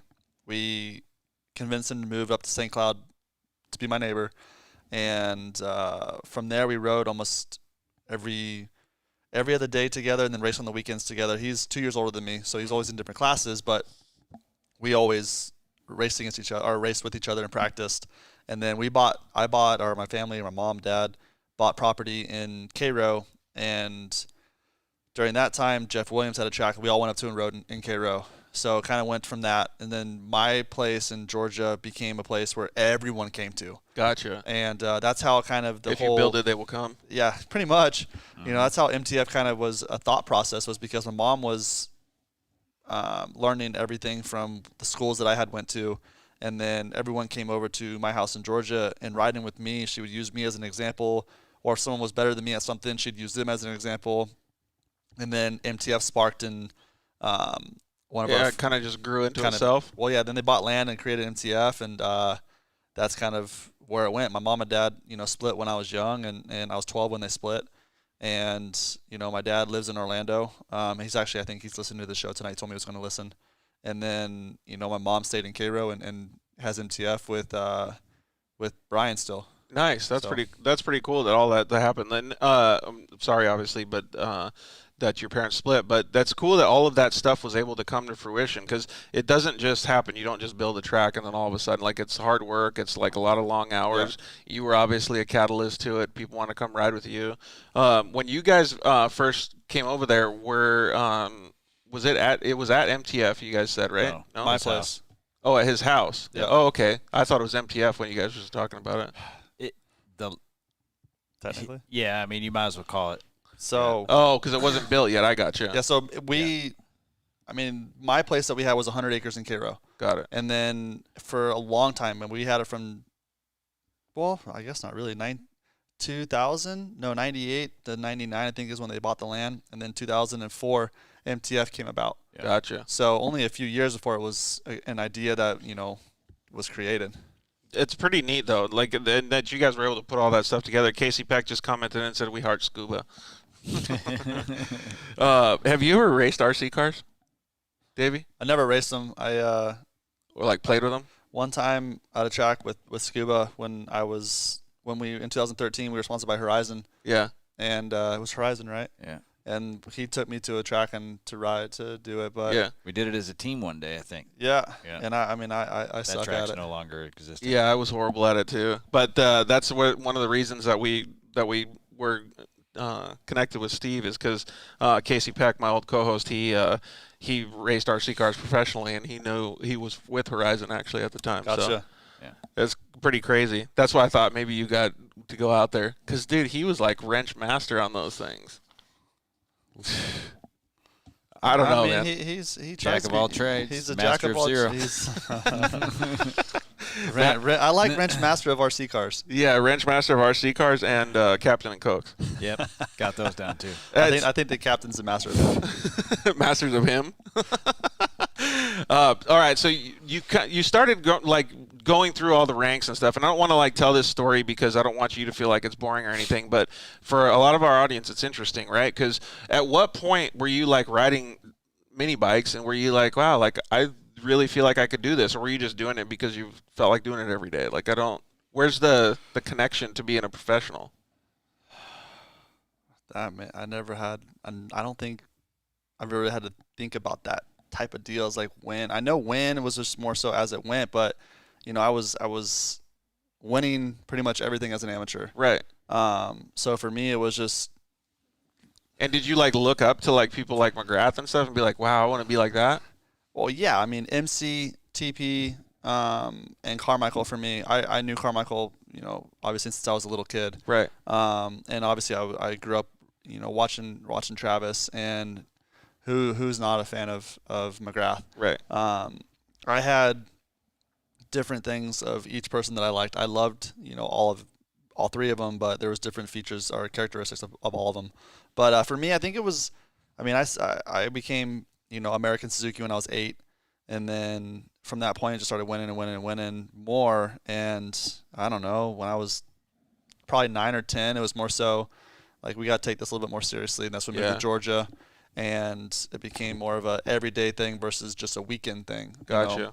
And that's pretty heavy though. Like when you're 10 years old to have that. Like, and that's the reason I was asking that question is because I wanted to know when it started. Because I didn't even start riding. I didn't get a dirt bike until I was 12. Yeah. So for me, I was way past that point. Like when I got a dirt bike, I was already into dirt bikes. Like I wanted to be like, you know, McGrath and all those guys. And then, so I was like, okay, if I'm 12, I'm already 12 years behind everybody else, or 10 years, whatever it is. I better fast track this motherfucker to get fast. So that's still the reason I've broken so many bones. Not that you haven't, but is because I went way too fast for my capabilities. You know what I mean? That's how almost everyone is. It's always going to be like that. But for me, it was just every weekend, every time I was at a race, you know, it was, everyone knew that I was going to win or, you know, be close to winning or whatever it was, or battling for the win. But, you know, at Loretta, you know, I had a few titles at Loretta, and then, you know, and I think what was my last year, 2 years before I went pro, I signed a contract with Suzuki. So my last year amateur, then 2 years pro. Right. So, and they moved me up pretty much way too fast. Yeah. I should have stayed down in amateurs at least another year, because I was only on a big bike for a year and a half before I went pro. Yeah, I remember something like that. Not very long on a big bike before I went to Supercross. And were you in his career path at the time, Steve, or not yet? You were back at NCF. I was down there. Yeah. Yeah. So were you watching him go through and being like, seeing any of these things, or like, hey, I remember his first. He couldn't race his first race. It's too young. It's too young because he had to be 16. That's already a red flag right there, then, isn't it? Well, for me, it was not just a red flag, but I got hurt in Supercross and broke my elbow, dislocated my elbow, and I missed almost 3 months of riding going into the season. So I had no time. Not only that, but I was 185 pounds on a 125 two-stroke, which is a red flag. Yeah. And then, you know, and going against all the 250Fs, and then James, who was a $130 soaking wet. Yeah. You know, on a two-stroke. Yep. So it was way more horsepower. A lot of red flags in my first year, but you know, it is what it is. I pushed through it, and yeah, you know, you start looking back now, and it's like, yeah, I wish I would have waited another year. Well, that's a whole shoulda, coulda, woulda thing. But that's where I'm at now. It's like all this stuff that I have from the beginning all the way to the end. You know, it's like I can give back to that. Dude, so. Yeah, 100%.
You know, it was more so just the fact that it was what I loved doing. I was good at it, and it came naturally for me to do it. Everything else I had to work way harder at. Like basketball, to make a three-pointer was almost impossible for me.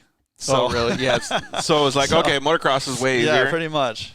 Did you have a chance, like when you were that young, did you have a chance to get on any Supercross tracks where you're like, oh, Supercross better than motocross? I like this a lot more. I mean, I went to the Orange Bowl in Orlando and watched Supercross there, and then I got to race on a PW there one time, but no, back then I didn't really care. It was just I just like to ride. Yeah. So I know there's a lot of people nowadays, like, well, Steve probably hears it all the time, but like, oh, I only want to ride Supercross. Supercross is so much better than motocross. Like back in the day, like when I rode at least, like you didn't care. You just were. I mean, as you get to go pro, like yeah, you understand that, you know, which one you like better. But I think it's only because you have so much more time to get ready for Supercross that you get so much better at it, to where motocross you have a short period of time between Supercross and motocross. And then, you know, it gets hot and it's more racing. And unfortunately, you get paid half racing outdoors. So I guess there's a lot of things that go into it. So you're doing way more work for half the pay to win. Is that true? Half for outdoors? Well, most of the time you lose a lot racing outdoors for podiums than you do in Supercross. It's just because there's not as much money in the series, so they can't get it out. Man, that sucks. Sponsors and everything, they get more money in Supercross. And I feel like outdoors is so gnarly too. Yeah, that's what I'm saying. So you're gonna do 24 motos, which is more than Supercross motos, right? And you're doing way longer motos.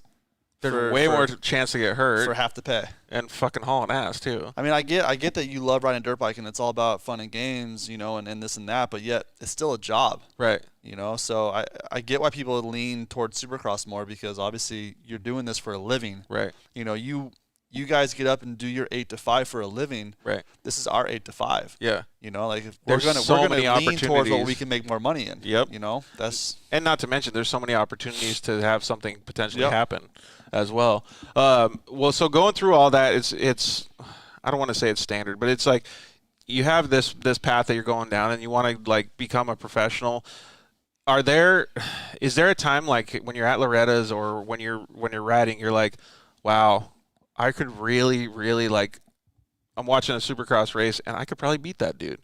Like I have a feeling that I could win that Supercross championship. Like when are you like putting yourself on that pedestal? Because it's got to be a pretty young age for you, because you were so far ahead of the curve.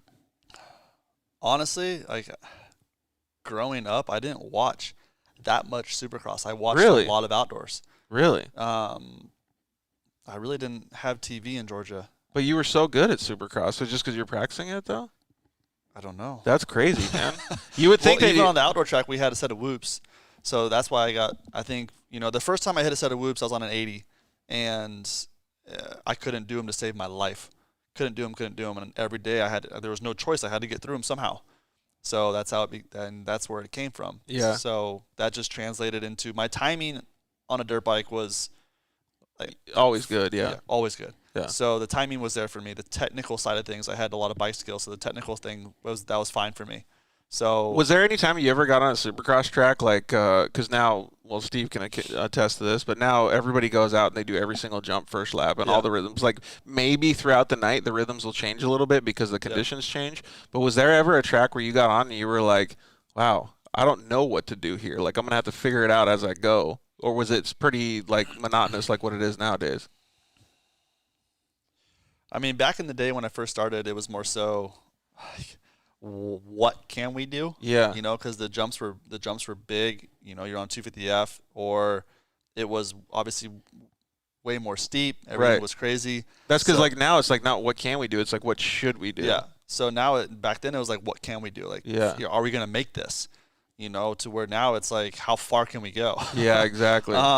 And so yeah, I guess, you know, back in the day it was something like that, but to the point to where, you know, once we went through it, then you would go out and you'd watch the 450s or 250s.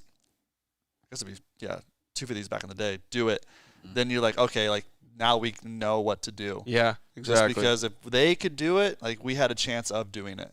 Man, it kind of like, Steve, does it make you want to go back to those days? Because I kind of feel like those were so much more exciting. Yeah. The tracks were, that's for sure. Well, even like the bikes, because it was more to figure out what you could do instead of what you should do, like what it is nowadays. Man, it would be interesting to see, like, actually, I don't even know how you would rewind it now to get to that point. Just got to make the tracks way more technical. Yeah. I mean, if you look at the jumps now, everything is way more flat. Yep. And there's nothing that is nothing super steep to where you have to slow down to hit it. Nothing right out of a corner to where it's super big, to where you go up and you have to get timing perfect. Everything's just so fast. Yeah. So you have to almost rewind the clocks to where you start building the jumps back up.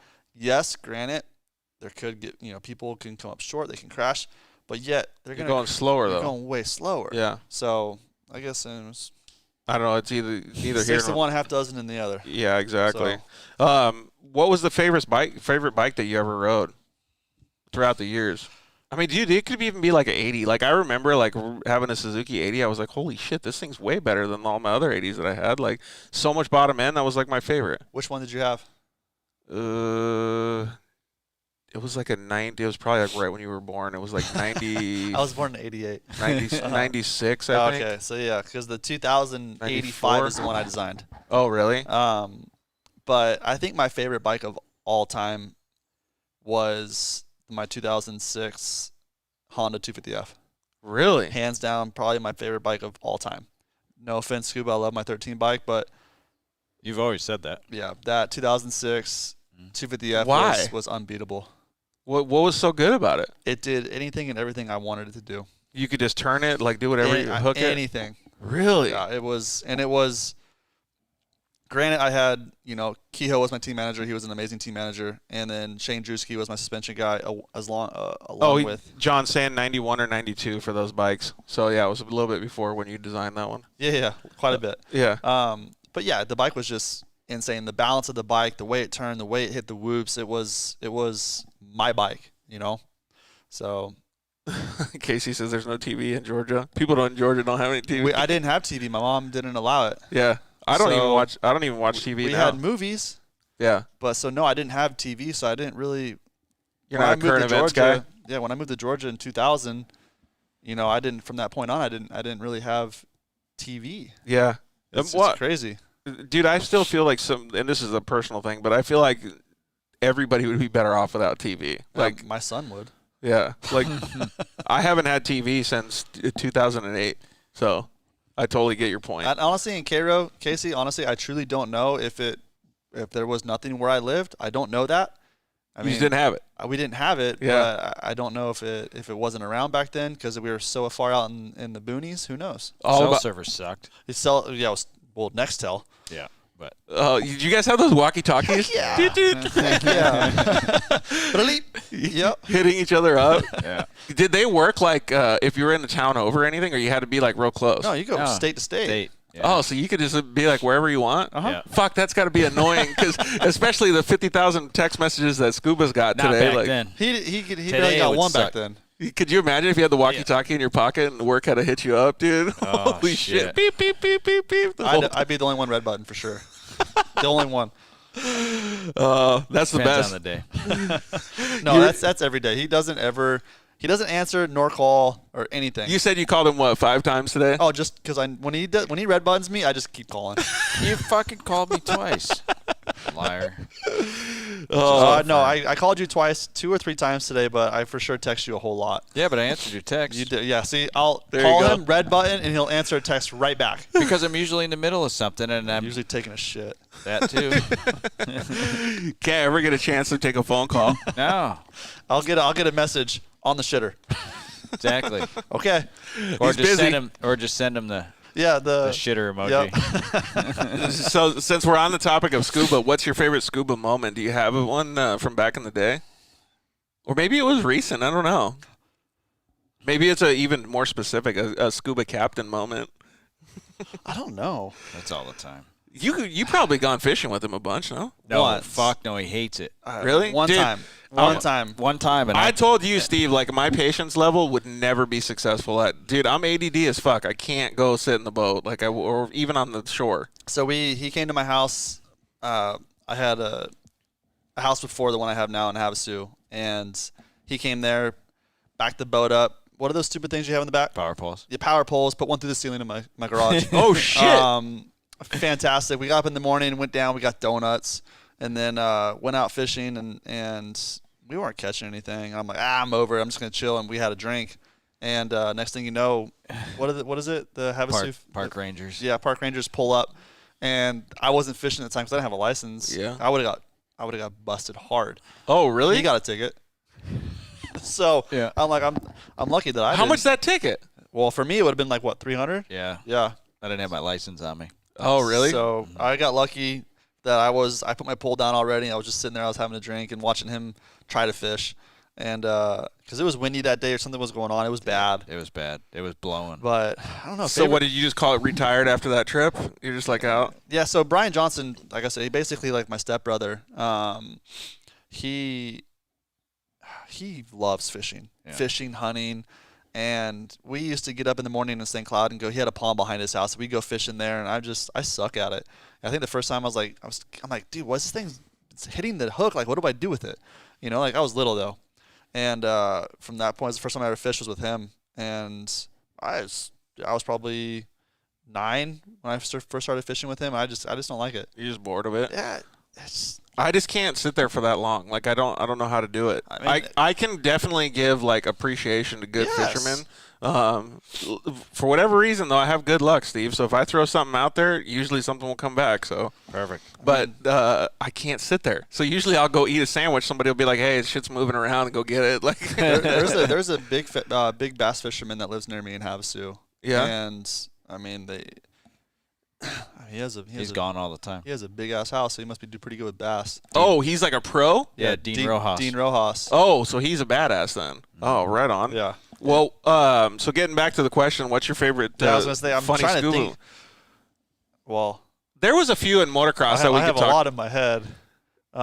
Hey, okay, let's break this into two parts then.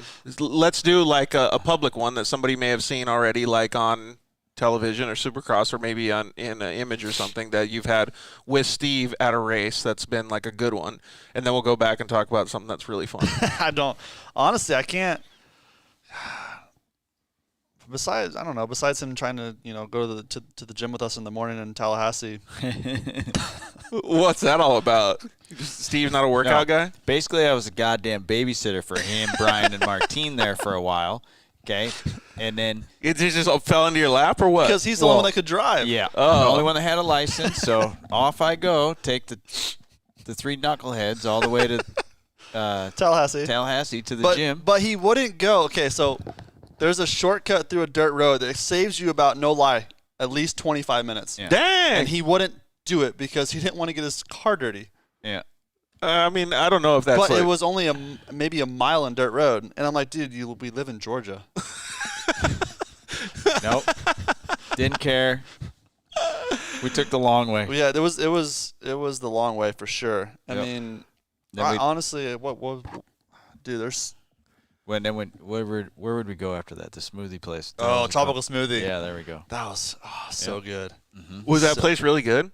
Dude, I feel like I haven't had a smoothie in so long. Back in the day, it was the kiwi quencher or the strawberry cheesecake. Does that mean you had to stick to the diet and the regimen that all these guys did? Not really. Only in the morning. No, in the morning only. Yeah. No, it was Hooters at night. Oh, get some nice wings, get that thing going. Yeah. Yep. But I mean, honestly, I think one of the best moments, and it's not to be, anything like because I won, but the last lap in 2013 at Anaheim 1, the second to last lap when Kennard had, I was right behind Kennard, and he was basically trying to break his pit board, and then I passed Kennard that lap. Dude, you were probably fired up sitting on the sidelines, though, right, Steve? And then when I came over, I had no voice. That little tail, the little weird step down thing was weird. Into the mechanics area, like the way he was jumping up and down, and then I mean that was like that was surreal. And then obviously after the race, that was his first 450 win. Yep. And that was obviously for the team as well, and it was a brand new 450 team. So for me, obviously his hug afterwards, it was more so meaningful just because we were both on a private tier team. Yeah. And the amount of work that you guys put in and spent before that. Nobody has any idea how much went into that year. And and don't get me wrong, I had known him, good friends, yeah. Well, I had known him for a long time, and since we were such good friends, I was nervous about working with him because I didn't want the animosity to ever get between that friendship. Mm-hmm. And he's an asshole. So You're right, I am, dickhead. But no, it was afterwards just the you could see the light in his face, and just super amped on the whole thing. Just so amped, and it's like like it's like the first time that I won, and on a lights class, when Carlos and Thelma were there, it was like you did it. It's kind of like the same thing, but for scuba, it was our friendship and everything was just it was pretty cool. It's probably one of my favorite moments, hands down. Besides the fact that he wouldn't let go of me. But it was definitely. You're like, cool. bro, get back. like we're trying to go into the podium, is he still trying to hug me up, so That's pretty cool though. Yeah. And I remember seeing that. That's actually one of the subjects that I wanted to talk about, so we'll just talk about it now. Like I was just sitting on the couch watching that, and I saw all the emotions come through the television screen. You know what I mean? And I was like, holy crap, this is so badass. Like, because that stuff doesn't happen all the time. I mean, there's guys that win and there's mechanics that get happy, right? But there's not that like connection that they have with the audience like you guys did that night. Yeah. And I think it was a lot of because that battle was fucking intense. But even Travis called it before the main event. What do you mean? Pastrana called it. So I called what? Winning. Yeah, well, but like, how did he call it? Like, he detailed it, or he just said Davi's going to win? Well, he did a post about it that Millsaps is going to win tonight. Yeah. So he was before the it only even one, went down. Really? Called me. Mm-hmm. Called me Dang, out. dude, the vibes. And then I think besides that, definitely the San Diego one as well was a good one. But I mean, just the fact of how into he gets. Carlos, for example, wasn't a mechanic for 14 years. He was amateurs all the way through. And, so, yeah, I had that emotion because he's like my second dad. He legit is like my second dad. So the emotions with him when I would win, hands down, like that was a connection between him and I, But, like, that was like a father-son thing. Right. But with him, it was, it was like one of those best friend things to where it's like you're so amped for each one of your best friends, and that you did it together. Yep. That to me was hands down the best moment I've ever had with him. With him, yep. So what about something that was funny? You remember a moment that you guys were at the races, or maybe it's actually like at the shoot, it could have been in that MTF. The opening ceremonies video that we did in Minneapolis was actually really good, and they shut it down. Yep. What happened? We did the Dukes of Hazzard, good old boys thing. You guys did like a video like for opening ceremonies where they did it, but it was him and I together with his bike and like Bo and Luke Duke kind of thing. Yeah. Wait, what? I never saw that. Well, they shut it down. They shut it down. And there was no like way of getting that and throwing it up on YouTube or anything? No. I don't. The guy that did it's name was Luke Pomet. Yeah, I mean he doesn't. I don't think he's around anymore. No, but fuck, that'd be awesome to get out of the Dude, archive. it's funnier than hell. What was it all about? Basically, I mean, it had the Dukes of Hazzard theme playing. Yep. Did you guys have a car? No, we just used a dirt bike. My bike. Really? Yeah, and he slid across the front fender and then hopped in and made it look like he was riding off. Dude, it sounds badass. That was cool. That would be super fun. I mean, you guys got to reenact it nowadays with the Razor. Oh shit! Oh, you should get some captain and slide across the front right there. Yeah, I could fucking do that anytime. Well, hey, we'll get some orange spray paint, dude. We'll paint the Razor. But I mean, as far as funny moments, I mean, Brittany would be not thrilled.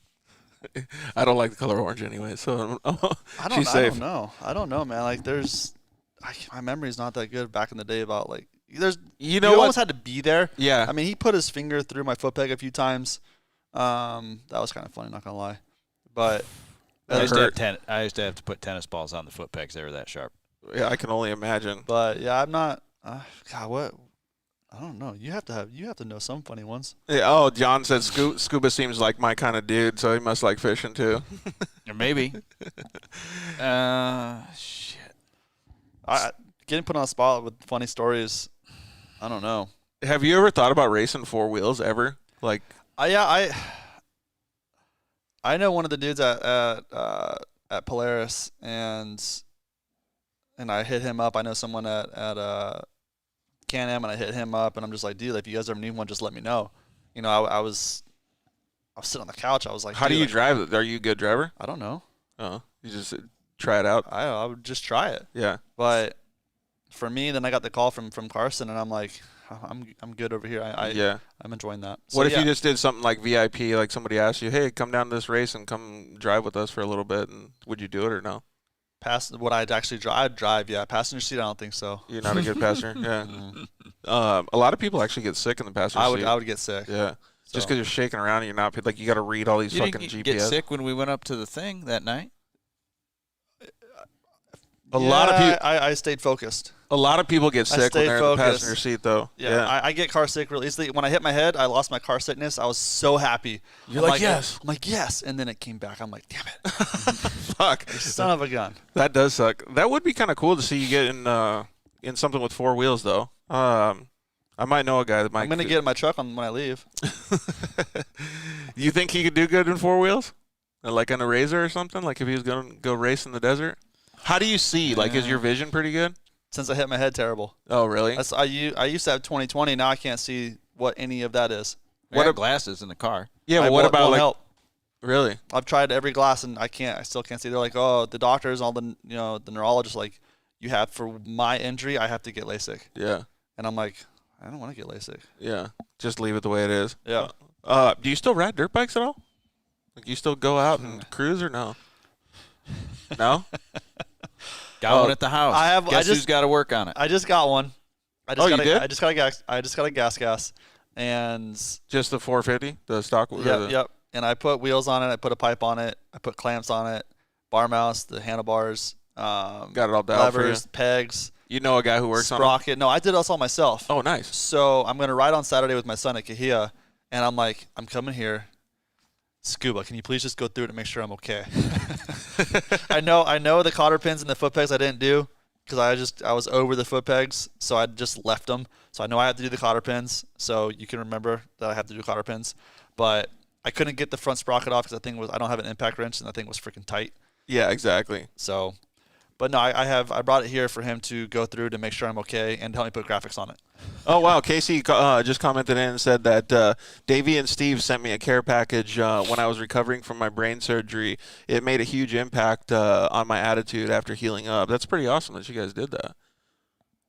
That's pretty special, man. Have you done stuff like that for, I don't know, friends, family, all that stuff? I mean, giving back?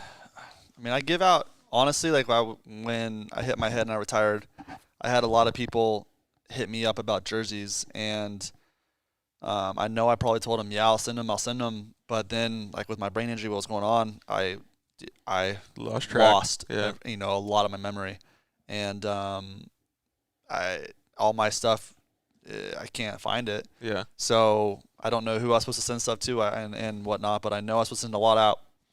Well, you made a good impact on Casey. He said, I still display them proudly in my garage. They were from the awesome 13 season. Scuba and Davey are both good dudes. I never got to say thanks, so clearly he's saying thanks now. Boots off for 20 minutes on the gas too, you think? Oh, longer than that, dude. You're going boots off for like an hour? When the boots come off, the bike's put away. So that's one ride. Dude, that's for sure. I went to Kahia a week and a half or 2 weeks ago. It was pretty nice, dude. Have you been out there lately or no? No. Dude. I haven't been to No, I was thinking with Carson That's or something. 14. Fuck, are you serious? Yeah. I bet.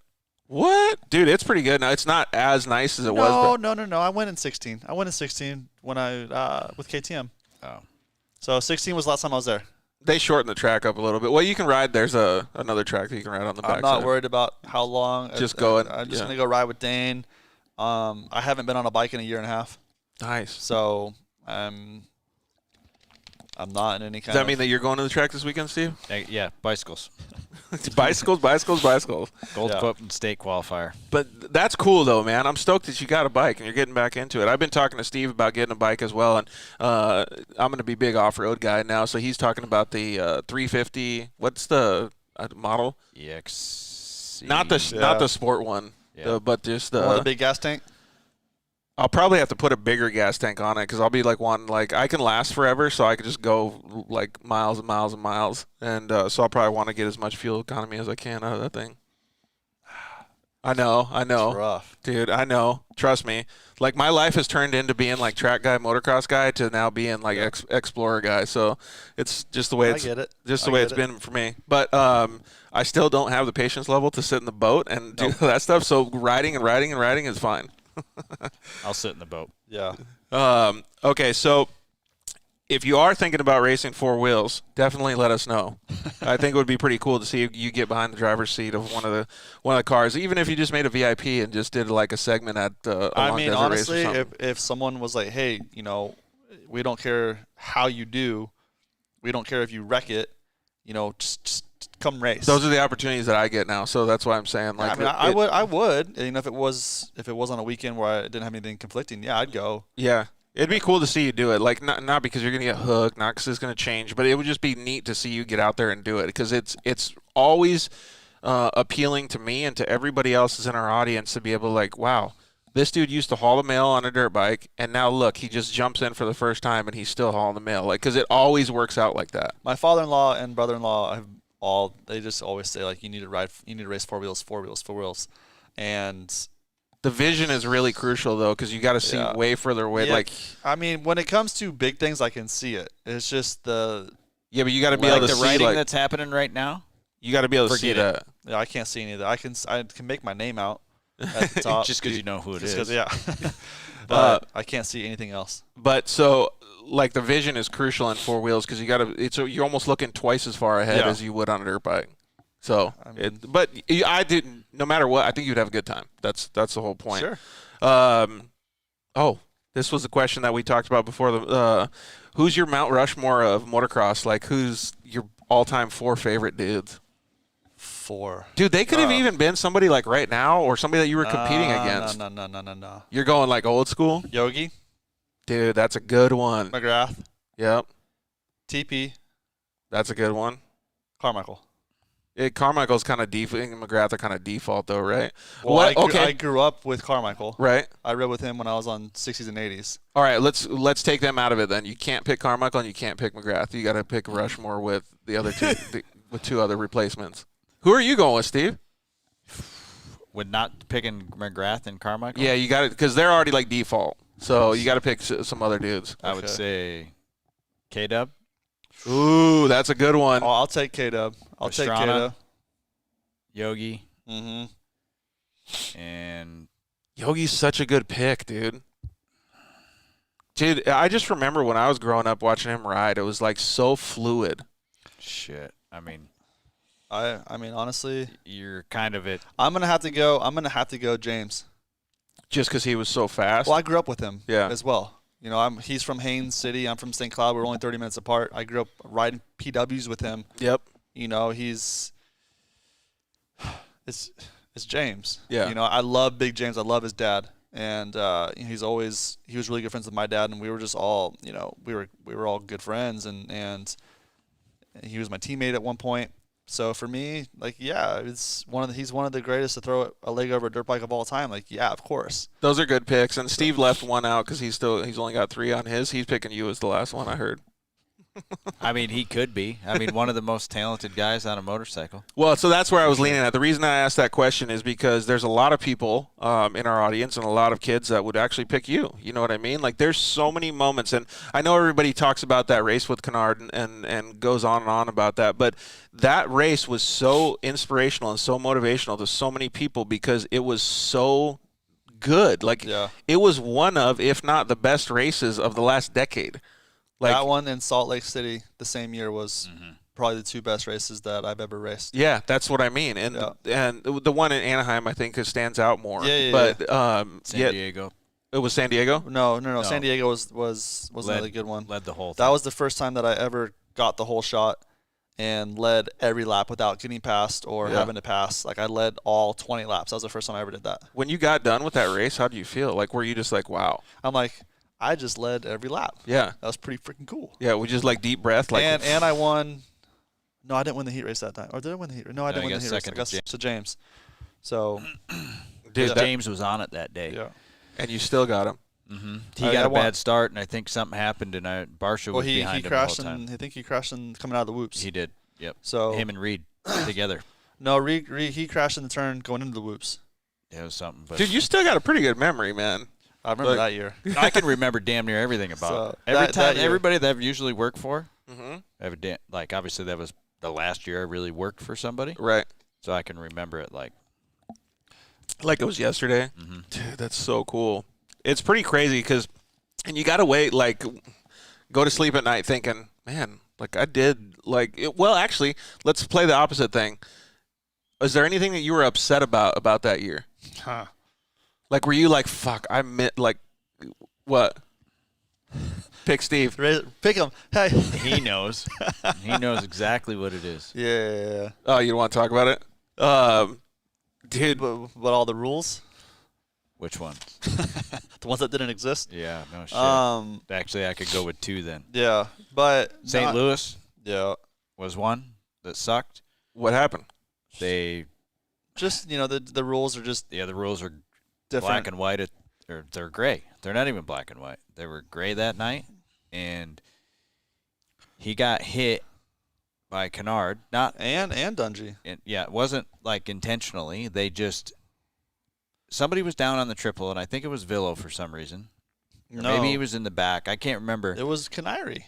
No, it was. It was Bobby. So Bob went down, and then they rolled the triple, but then Villo and everybody else doubled it, and then they hit him, and then his arm was, dude, holy fuck. Kennard hit me so hard. Mm-hmm. My whole body went almost all the way down to my front wheel, and I don't know how I saved it, but it was basically folded you over the bars. Yeah, but I still saved it. So that was a good one. I mean, that was a good or a good save, but they hit me hard. And then Dungey passed me on the red cross flag and then took me out. I do remember that. But yeah, that was. And then Villo was allowed to jump twice. Jumped twice on the red cross flag, and then he ended up. And they didn't penalize him. No. He was 6th that night, and Villo won. So if you do the points, it was. But at the end of the day, it was racing. We had a great year. It was fantastic. Mm-hmm. But for me, it was more so. If I look back at that year, the things I wish I would have done differently, it was more so.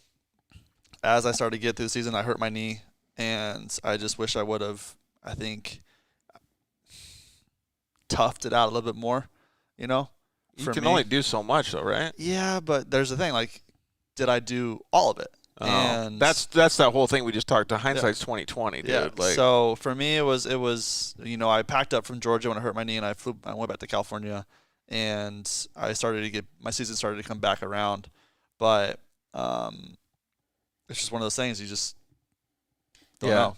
But yeah, there's a lot of things that went gray that year, but all in all, man, it was by far a fantastic year, and I'm still telling you, like the highlight of that year, the decade, I think, like in my memory at least, and I know a lot of people that are watching, is that race, like with Kennard. I mean, like you really like there's almost no comparison to that with other racers and other races. Like, it was so cool. And Trey's an awesome dude. So that racing that with him, and it was pretty badass. Exactly.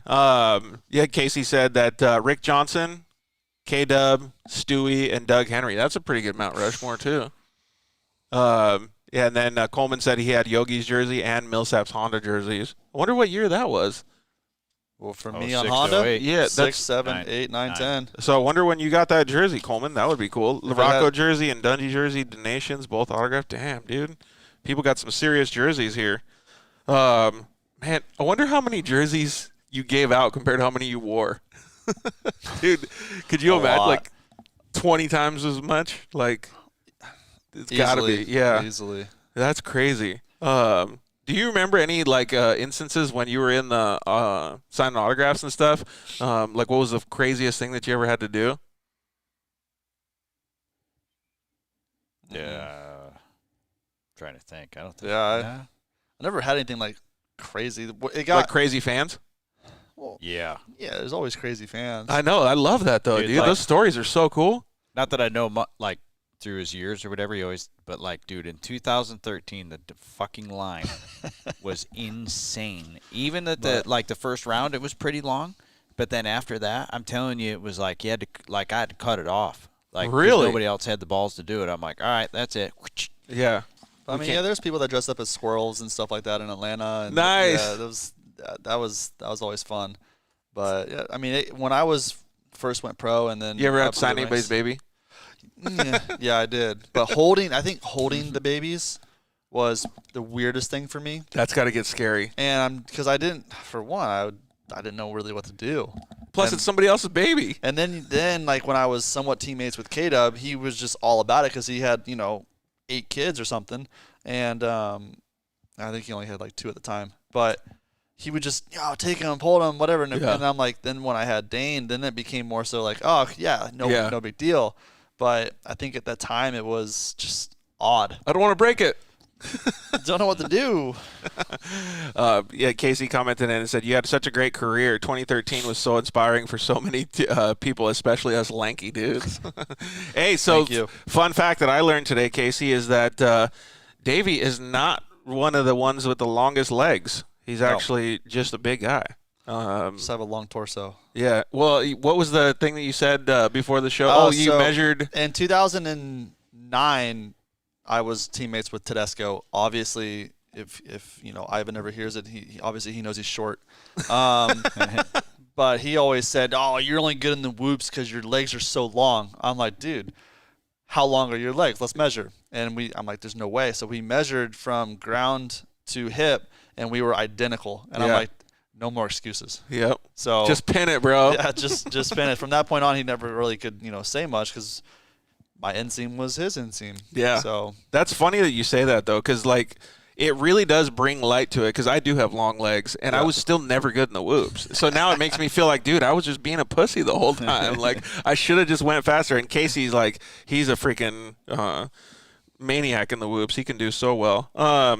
Who do you have like one guy that you would pick as a toughest competitor over the years? One? No. Well, I don't know if you could pick one, but do you remember any guys that you would go up to starting line and be like, because you said that you had confidence when you went to starting line, but you would go up to starting line and be like, fuck, I got to race this dude again. And it could be even coming up through amateurs, like because amateurs usually you got like one dude that you battle against the whole time, right? Yeah, amateurs, I hated Alessi. Yeah. I mean, he knows that. So I don't think he liked me that much either. I mean, honestly, you got RV, Dungy, and James kind of all stand out. Yeah. But really, I mean, just. What about a guy that maybe wasn't like an all-time competitor? You were just like, you didn't want to get Vince freezed, like you like who's your guy that you were like, oh, I'm going to stay away from this motherfucker? Vince Freeze. It was Vince. Vince. Oh, dude, Heath Voss. Oh, dude, I rode against Heath Voss for a couple years too. Lapping Heath he cost me a few podiums. I think he was probably one of the. He was the nicest guy, hands down. He's so nice, but he was a mission to pass. Yeah. Dude, it was like he had eyes in the back of his head. Yeah. Yeah. Like I remember being like behind him a couple times, and I was like, dude, this is gonna take a year to freaking get by this guy. And then, so one of the other things that I wanted to ask was like, how did you get to be in the point of after your retirement of going to say like, I want to help other people? Because it's not easy for a rider to do that, right? Like. You have to be a certain type of person to want to help other people and to give them what you've learned over the years and to help train them and stuff. So when was it like you were sitting at the house, being your stay-at-home dad, like you explained before, where you're like, wow, I really have a passion to go back into it? So for me, I've always been, if you go back to the amateur days where how MTF kind of got started, was I always liked to bring people in and I always liked to help them no matter what it was. And through my pro ranks, it was more so, I helped Weston Pike and, quite a bit, just a little bit. And then, I helped a lot of, Martine and Johnson. And so it's kind of something that you did your whole tenure. I always kind of did and tried to do. But then, when I retired, I went with Martine over to Ecuador and we did a camp. And I'm like, I liked working with the amateur kids. I did, but I'm like, that's not my forte. My forte really isn't the amateur kids. I'm great at Supercross and the pro side of things, and I can really help someone in whoops. But I was sitting on the couch and I'm just like, I would like to help someone one day. I always tell my wife, I'm like, it's kind of been a dream to find someone young, and like I was saying earlier, get them young and get them steer them away from the wrong direction. Right. And wrong decisions. Yes. And just let them know like what I've been through, ups and downs and all around the board, and put your work in now. And so when you're done, you know that you gave everything you had through your entire career. Right. You know, it's just sacrifice now so you can play later. Yep. And I was just sitting down, and all of a sudden I got a phone call, and just happened to be Carson. And Carson Mumford. So when I'm like, yeah, dude, like 100%. Yeah, man. I'm game. You know, he's 19, and you know, I hadn't really ever seen him ride until talent for days, until I came out and saw him ride. And his mechanic, you know, we talked a little bit before I came out there, and I talked to his parents and his cousin, and I watched him ride, and I'm like, yeah, like he has a lot of talent. Yeah. And you know, he has a lot of talent that he doesn't even know he has. Yep. You know, he hasn't used or even seen the talent that, you know, we can see from the outside looking in. Because I don't think the confidence is just there yet. But as soon as it gets there, then I think you're going to see a different Mumford. But it was, I mean, yeah, when I went out for the first day, I was like, you know, I just wanted to check it out. I haven't really ever done it before for a Supercross kid. So I did it. I'm like, yeah, every day that went by, I'm like, yeah, I'm kind of enjoying this. I'm liking it. And now it's like, yeah, now I know why Yogi got into it with me. Now I know why Brock did it. Now I know why all the guys are starting to do it, because it's once you start to get into it, it's like you're invested into it. And, I'm actually enjoying it a lot now. Do you see that spike or that spark in him when he's doing it at all, Scuba? He hasn't seen me do it yet. I don't see him do it, but like he'll talk about it and stuff, even at the house and you hear it in his voice and stuff. Yeah. Well, Scuba's someone that I can call, and he's not going to answer. But or when I'm at his house, you know, we'll talk and we'll just, you know, just bounce things back and forth, and whether it be about the bike setup or about, you know, just the riding or just kind of, you know, relate things, and he's someone that I can talk to because he's been through it with me. Yeah. And he's been through it with Jason and Baggett and Osborne. So it's one of those things where he has so much, and I'm face to face, because obviously I'm not going to get him on the phone. And, you know, I can talk to him about it a lot, and then go back to the track and use what he said and take out, you know, the bad from each of us and kind of combine it. That's super cool. And it's probably like super gratifying when you're doing it too, to see like, I don't know, let's just say Carson execute the way that you were telling him or teaching him how to do it. Yeah. You're just like, wow, he did it. That's perfect. Like, what's the next thing? What's the next thing? And you're like building on it. Yeah, I mean, there's some things that he, you know, that he can just do on a dirt bike that most people, I mean, honestly can't or struggle to do. And he doesn't see that all as much as what we do from the outside. Yeah. And like I said, and you know, that takes confidence, and knowing that you can do whatever on a dirt bike, because, you know, you're in that I don't give a F type of you know, attitude. Like, I got this. You know, he's so close to being there, and when that switch flips, I mean, it's game over for a lot of people. Do you remember when you were like that, when you had people coming at you talking like, we see so much in Davey, like we can see it, we just got to pull it out of him? Because that whole full circle thing is what I keep thinking of. It's cool. Obviously, my mom was like that a lot. And then, you know, my dad and Carlos and Thelma, and, you know, even Scuba, and I mean Kehoe. I mean, the list goes on. Right. You know, but unfortunately for me, I had a group of people around me for a good period of my career that didn't have my best interest in mind. Oh. And you know, it was one of those things where, you know, when I got Yogi, you know, Yogi 100%, if it wasn't for Yogi at that time frame, you know, it would have been just game over for me. So he is a big reason why he helped save my career, hands down. Yeah. So for him coming on board, but then it got to the point to where I just had like this sour attitude at some points, and like I said, I mean, realistically, I was a shithead.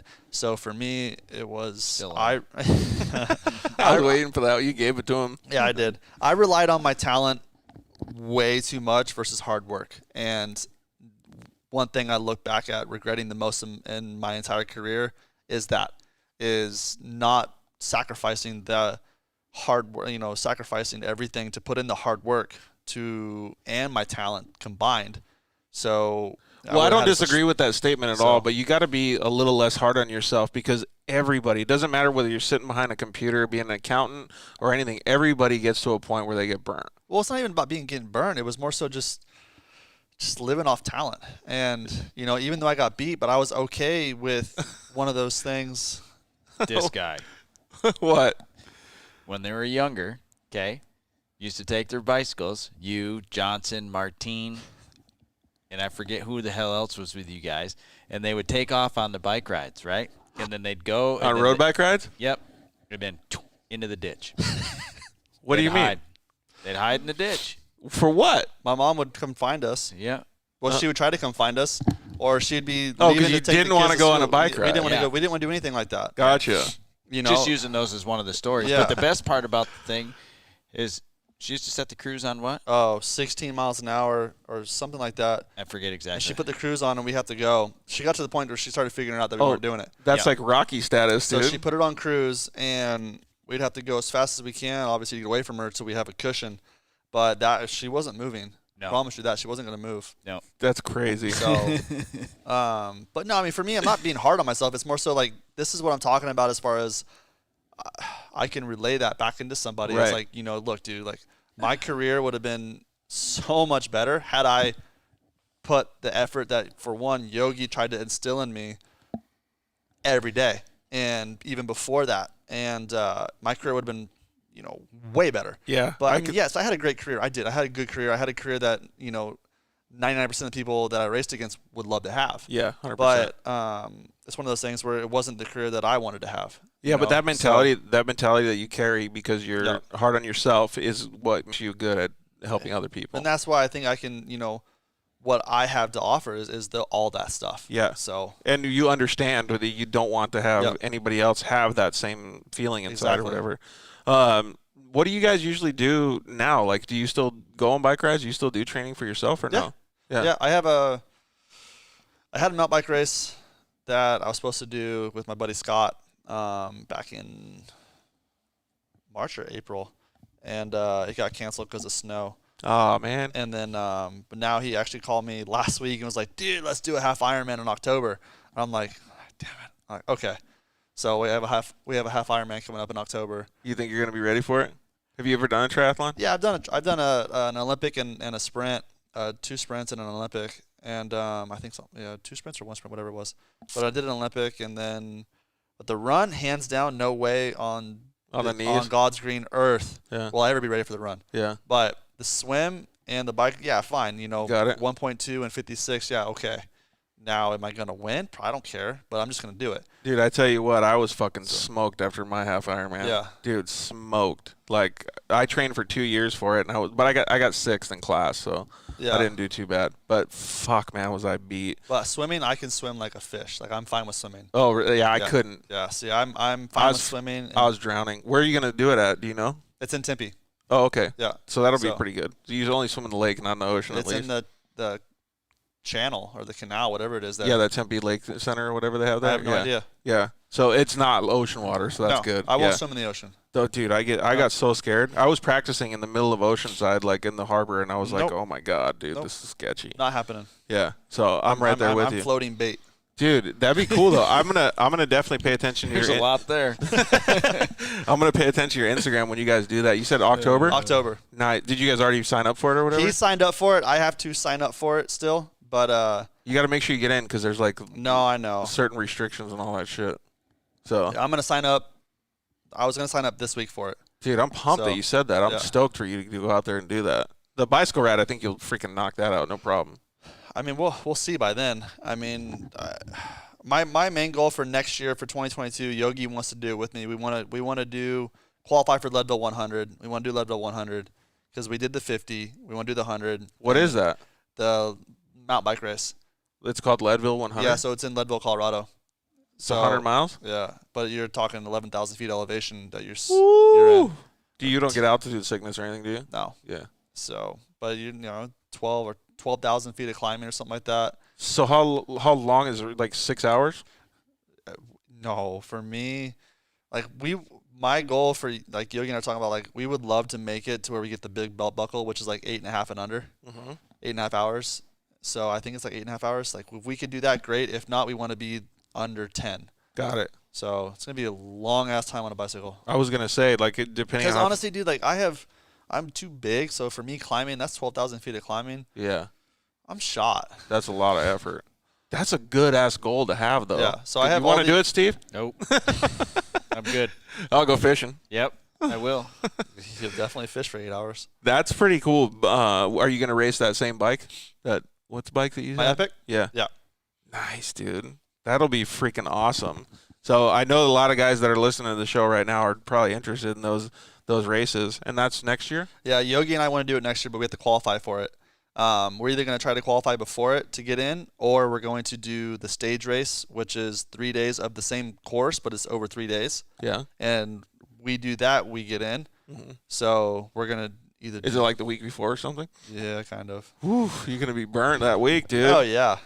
Dude, that would be awesome, though. And plus, that like adds a whole different layer of the, I don't know, abilities that you have when you talk to your riders. Like when you talk to Carson, be like, dude, look at all this shit that I just did. Yeah, I mean, for me, it's more so I enjoy that stuff, and I have a cardio bucket list that I want to accomplish. I want to do the Leadville 100. Yeah. I want to do a full Ironman, and I would love to do the Epic 6. And What's the Epic 6? Which is another 6-day event in Colorado. So 6 days of mountain bike in a row. And then do you know what each event is or each day is? It's a lot of climbing, and it's just all far. But I want to do that one. It's more of endurance, so it's long. Mm-hmm. And then we want to go back and do single track 7 or 6 days, which is in Canada, which we did 3 days of that already. But we want to go back and we want to do the 6 days of that, and then I'm done. Yeah, just be bucket list and you're out. Then the bicycles can go away. Dude, did you and Captain Yogi will come in. Yeah, I was gonna say, Yeah. did you and Yogi just sit at a restaurant and just be like, all right, we got to do these things? Well, the 3 days we did the Trans Rockies, it was almost a bet with my old trainer. Not a bet, but he's like, oh, you won't do it. I'm like, yeah, I will. So I got Yogi a bicycle, me a bicycle, Martina a bicycle, my old mechanic Ben a bicycle, and my old trainer Pablo a bicycle. And I got them all bicycles. I paid for the stay. Paid for all the entry stuff. All they had to do was pay for a flight there. And that was it for Yogi. From that day on, Yogi was hooked on mountain biking. So Really? So he's into it. Oh, yeah. He challenges me all the time, but he's 150 pounds. There's no way. Yeah. And he has something in his head to where he just clicks, and it's just like, he just puts the hammer down and doesn't care. He'll go out and do 5-6 hour days, and I'm like, dude, you're high, man. Yeah. That's like I can last forever, so that's what but his kids are older, so he can go out and do it. Where my kids are young, you know, and it's 105 degrees in Havasu right now, so it's getting hot. Dude, I was gonna say, like, if you guys are gonna do the half Ironman in October, you're gonna be fucking sweating this summer. But good thing I'm gonna be in Havasu. I mean, out here in California a lot this summer, so I'll be able to ride a lot more and actually do a lot more mountains and Well, let me know when you guys go. I'll cruise along on the e-bike with you guys. Well, it's talking about Havasu. What's the favorite place that you've lived? Because you've not just lived in one spot. You've lived in a bunch of different places. Yeah. Actually, Steve, you could probably actually answer that too. What's the favorite place that you lived, man? Georgia. You like Georgia that much? Yeah. It doesn't seem like Davey's feeling it that much. No, I like Georgia. I like Florida. Obviously, it's my home, but I mean, probably my favorite was North Carolina. Really? Yeah. I've heard so many people say that. Yeah. That North Carolina is the bomb. North Carolina, South Carolina, like in that area was beautiful, minus the wintertime. Because it's so cold? It's so cold. So, I mean, honestly, yes. I think if I had to pick a spot that you said, hey, if you had one place that you had to pick, you could only get one, where would it be? It'd be Florida, hands down. Well, what was the reason that you guys moved to Havasu then? That's where my wife's from. Oh, okay. So you guys just moved out there with the kids? Her family's there, and her parents are amazing with my kids. And, I mean, they're absolutely amazing grandparents. So, her mom's there, dad's there, brother's there, sister-in-law's there, niece, nephew, grandma, and great aunt. They all live there. Now you just got to put a couple miles on the truck getting back and forth. That's all, huh? I bought my truck in November, and I got 11,500 on it already. Dang! So we just got a new Sprinter for the for the Dirt Life show, and in the first month I put 5,000 miles on it. Yeah, no, I wasn't planning on it. I got rid of my diesel because I'm like, I'm not really going anywhere. Like, I'm good. And then I got the phone call. Oh, I'm great. Right when you said no matter what, that's the way it happens, Yep. right? What's your plans for like 2021 and, well, I guess 2022 and beyond? For me right now, it's getting Carson back to, well, not back to, but where he should getting him be. on the podium. Yeah. And, and then obviously the off season and into Supercross for him. Is he doing motocross? Yeah. Okay, yeah. cool. So I know he got hurt in Atlanta, and then today I think was his 6-day back riding. Do pretty good today? Yeah, he did good today. It was more so testing his shoulder out quite a bit more today. Yeah. With longer motos. And then, I would love to get one more kid. That way, those two can ride with each other every day and battle like what I used to have. Yeah. But that always helps, man. Yes, it always helps. But to finding that kid is an Do you have any people in your head? Not yet. There's a lot of people that I would love to get my hands on, but then you have I would love Max Volan, but he has his dad Talon. Yeah. And it's like, okay, well, Talon obviously is Talon. And then just like a few of the things that you brought up today, like when we were talking with Shorter on the FaceTime call about saying how the details that you gave on Webb's personality and his race characteristics and stuff like that, like 90% of us that could say we're good dirt bike riders can't see that. Yeah. Like that's something that's invaluable for anybody that could use that information, dude. It's pretty cool that you can dwindle it down like to those little idiosyncrasies, right? For me, it's but when I watch a race, I'm going to watch the race, Yeah. And I'm going to try to pick out any little thing because obviously I want to learn too. I want to learn to be able to give that knowledge, to somebody else. But yeah, there's a lot of kids that I would love to work with. It's just one of those things that who are they with right now? There's so many trainers out there. So yeah, exactly. It's like a whole new breed, right? Yeah.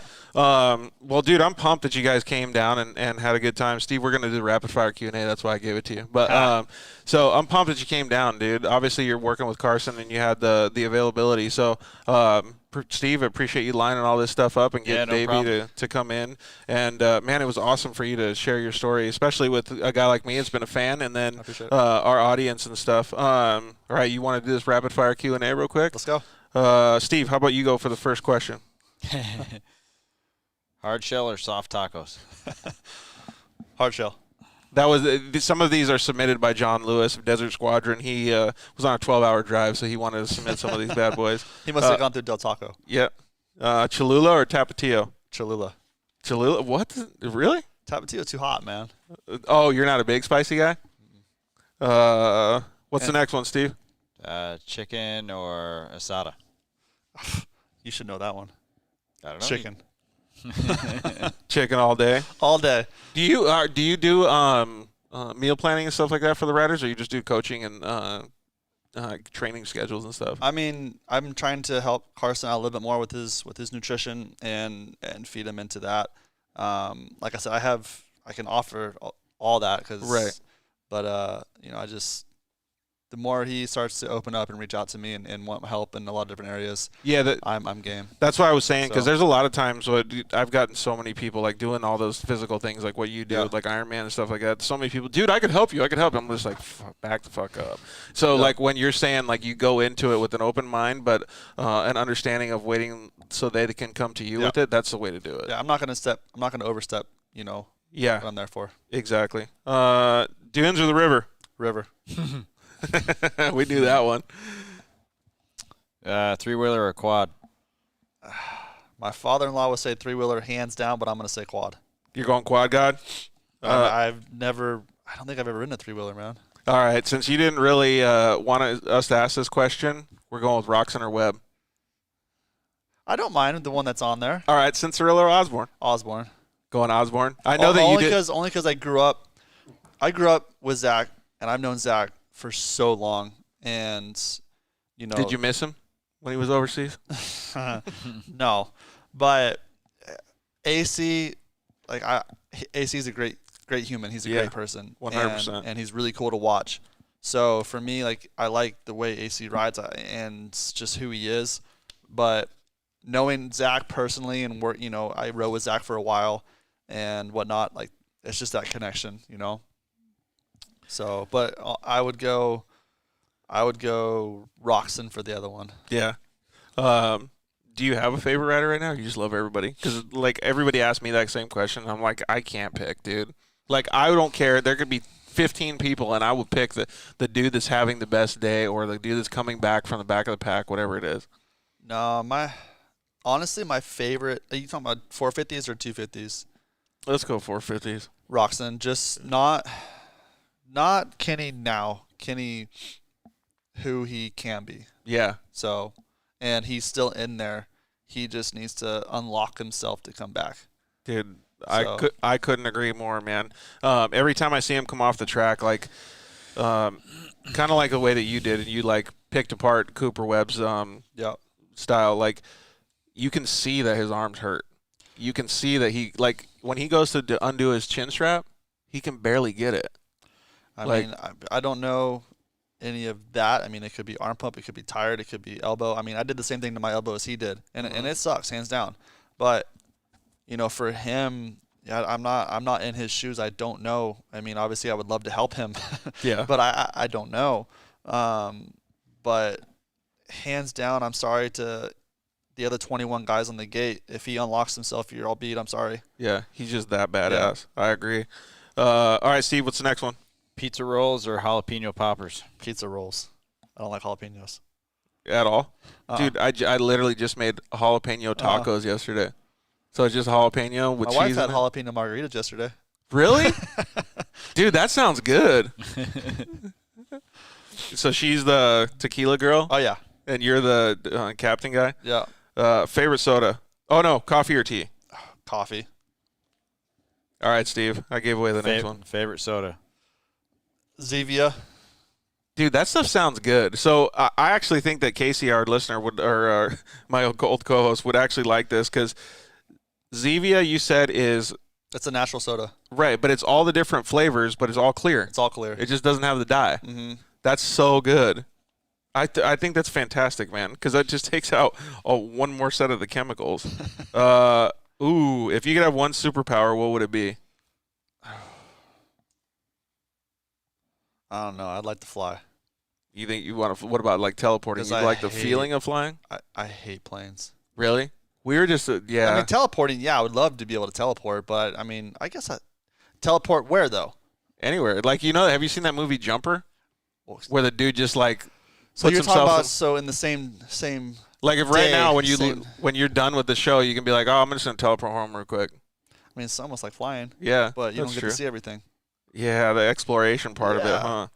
So Steve and I were actually talking about it. We went to the Bomb Shelter, which is a place that does skydiving and stuff in Southern California. And I was like, yeah, I would love to do that. And everybody else sitting there was like, nope, I'm not jumping out of a perfectly good airplane. I've done it. It's badass. Yeah, see, I'm right there with him. I'm with Davey, man. No thanks. Have See? you done it? No, I want to. You should. Yeah, I'm super into You it. should. Like, it's definitely high on the bucket list. It needs to be. It's that good. No.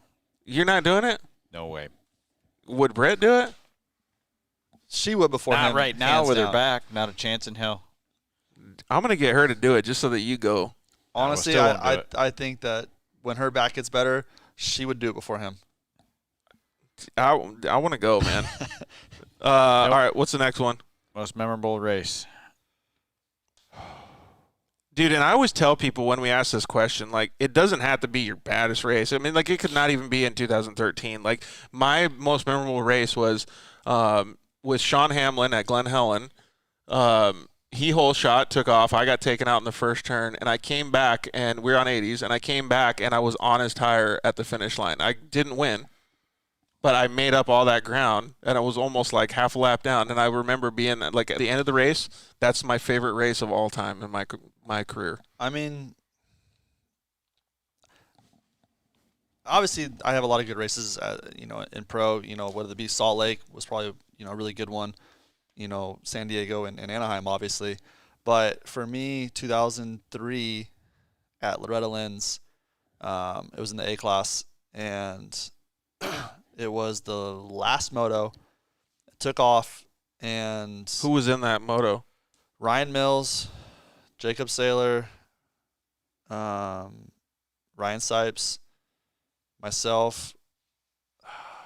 there was a dude from Ohio in there.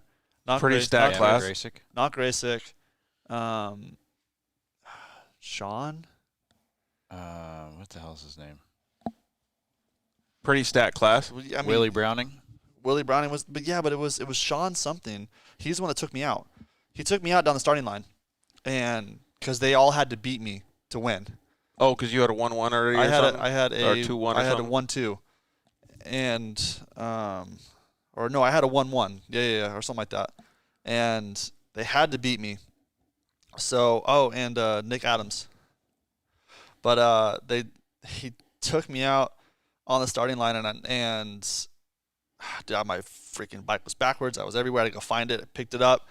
Tony Alessi was standing right there in front of me, and he's like, "Go get him!" It was like just weird because Tony, obviously, I'm not a fan. And I turned around. And as I turned around, the last place guy, which was me, but the one in front of me, was entering the 10 Commandments, which is all the way. Yeah, like 3 or 4 turns. Straightaways too. Yeah. And there's only 8 laps, and I caught back up almost to Ryan Sipes to beat him for the win.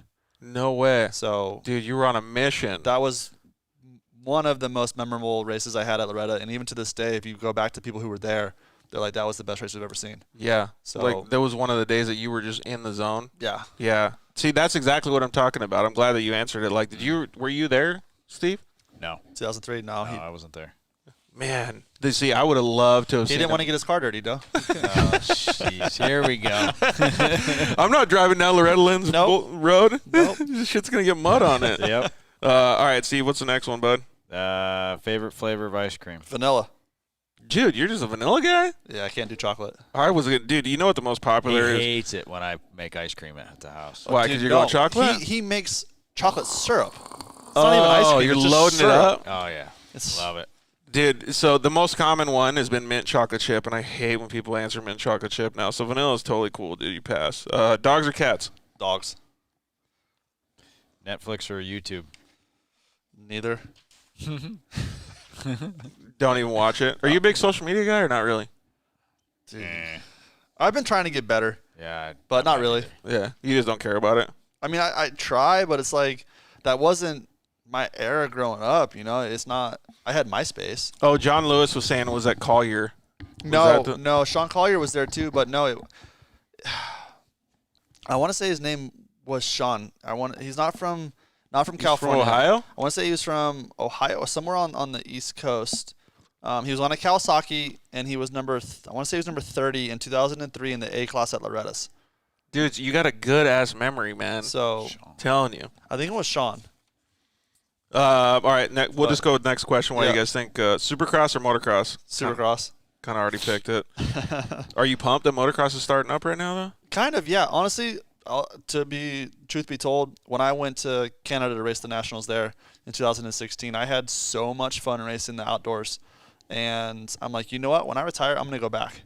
I want to go back there. But obviously, to Canada? Yeah, dude, it was so much fun. Really? It was so much fun.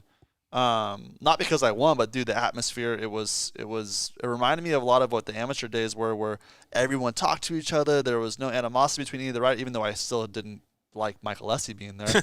But it was just, dude, it was fun. Like, you went to the starting line, everyone was laughing, joking.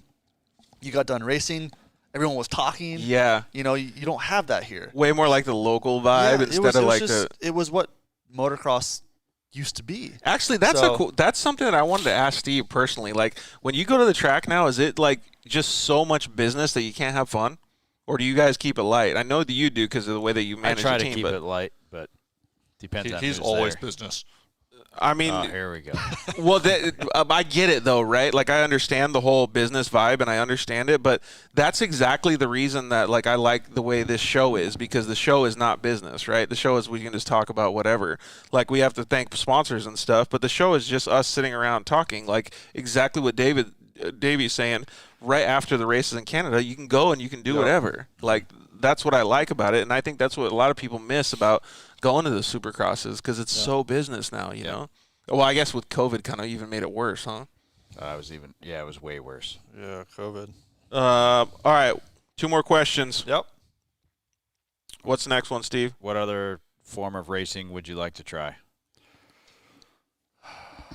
Dude, this can be anything. I always tell everybody, dude, it could be those like little fucking sketchy power boats. It could be monster trucks. It could be whatever. Red Bull Air Race. No, I don't like planes. Have you seen those fucking helicopters that'll do the flip? No, I'm good on that one. Honestly, it would be the side-by-side stuff. Really? Yeah. What about like a trophy truck? You just pick side-by-side still? Trophy trucks are so expensive, dude. I would pick a side-by-side just because, I don't know, looks fun. Yeah. Maybe we should try to see if we can get you in one of these days. What do you think if he races side-by-side? That'll be sketchy. Just make sure he doesn't take his suit off. It's a mandatory 20 minutes, no matter what. Suits off, 20 minutes. Could you do it? Could you race for 2 hours or whatever? Because you got to wear the freaking condom catheter. You got to take a piss like while you're driving. Yeah, sure. Could you do it? Yeah. It's not a big deal. Everybody always complains about it though. All right, man. The final question of the night, submitted by John Lewis. Thank you very much for doing all that. Tacos or hamburger? Hamburgers. Hamburger? Where are you going, Steve? Tacos or hamburgers? Hamburgers. All day. I'm the only taco guy on the show, John. I guess I'm the only taco guy here tonight. So, dude, that's awesome, man. We got a couple personal messages that came in. People are stoked about you coming on the show and hanging out with us, dude. So, really appreciate it. Thank you very much, like I said, Steve, for lining it all up. Man, you got anything else you want to say? Hi to the kids? I don't even know if they're listening, but I know Dane every time I come out, like, you know, because he gets bummed that I have to come out without him. Oh. Because he likes hanging out with Carson, and he likes watching Carson ride, and he likes being a part of it. And then now all of a sudden my daughter was getting upset that I was leaving now for the week. Now she wanted to come with me, and I'm like, because you guys her boyfriend.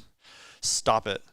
Just saying. Now, you know, they're still in school till the 27th. So I told him, I said, when they get out of school, then you know, I'll take one of you guys at a time. And Bryn really likes Ezra. She really likes Ezra. So they get along just fine. So they get bummed when Dad leaves without him? Well, no, like it's been forever. Like probably since she's year and a half or almost 2 years since they've seen each other. Yeah, about 2 years. She like when she was younger, like she just was attached to him for whatever reason. That's cool. Idea. Because he was attached to her. Yeah, that's cool though. Here we go. I'm glad that they have that close relationship, though. Yeah. Casey said, here we go. Steve said, with the 20 minutes again. What about Smash Burger? Oh, Spam Burger? I don't know what he said. Yeah, Spam Burger. I don't know what a Spam Burger is. Do you? Spam? I think he's talking. There's sizzled pork and I don't want that, dude. There's a Smash Burger. Like they make them back. There's a company. Yeah, those Habit Burger. Smash Burgers are fucking awesome. I think he's talking about Spam Burgers. I don't think anybody likes that, John. I think Smash Casey. Burgers in Atlanta. They have them in Phoenix, dude. I don't know. I've never been. Yeah, they're good. They got these little things called Haystack. They're like these little crispy onion ring things. They're like onions. They're not like onions. I hate onions too. And but they're like little crispy things. But anyways, dude, stoked that you came in. Thank you. I really appreciate it, man. You've had a fantastic career. I know that you said you want to do stuff better, but I don't think many people would be bummed on the career that you've had. So it was really cool to go through these memories with you guys. And I'm stoked that we got to talk a little bit more about the behind-the-scenes stuff, like more daily life stuff than just racing stuff. So yeah, for sure. I appreciate you sharing all that stuff with our audience. So if you wanted to take a look at anything that Davey has, I know he's not a big social media guy, but you can check out at Davi Millsaps on Instagram. And it's at DAVIMILLSAPS. You can always hit Steve up. He's never going to get back to you, though. Just ask David. Yeah. I'll tell you. Easy with the David. So next week we have a show at Jeffrey's Performance out in Phoenix, Arizona. It's going to be pretty awesome. We're going to talk with them about side-by-side builds. We're going to have a whole taco party. We're going to have a really good time talking with RJ. We're going to have a good time with talking with Lindsey Geyser. It should be just a really, really good show. Who knows who else will pop in. Really appreciate Davey and excuse me, Scuba, for taking the time with us, and Steve for lining all this stuff up. We want to thank you guys for joining us tonight. You guys submitted so many comments and questions and messages on my cell phone. I really, really appreciate it. Excuse me. Thank you very much to all the guys at KMC. Thank you to the guys at EFX Tires. Thank you to the guys at Shock Therapy. You can use the code DIRTLIFE at shocktherapist.com. Thank you guys at Zollinger Racing Products. You can use the code DIRTLIFE at zollingerracingproducts.com. Save a whole bunch of money over there. Thank you to the guys at Cryo Heat. These guys are always making awesome parts for their Polaris Razor transmissions and, doing all kinds of good metal treatments. And thank you to the guys at Solder Weld for their off-road repair kit and their welding blankets. You can use the code DIRTLIFE at solderweld.com and save a whole bunch of money there too. All right, Davey. We're going to take off, man. Sounds good. We'll see you guys later. Good night. Thanks for listening to The Dirt Life Show.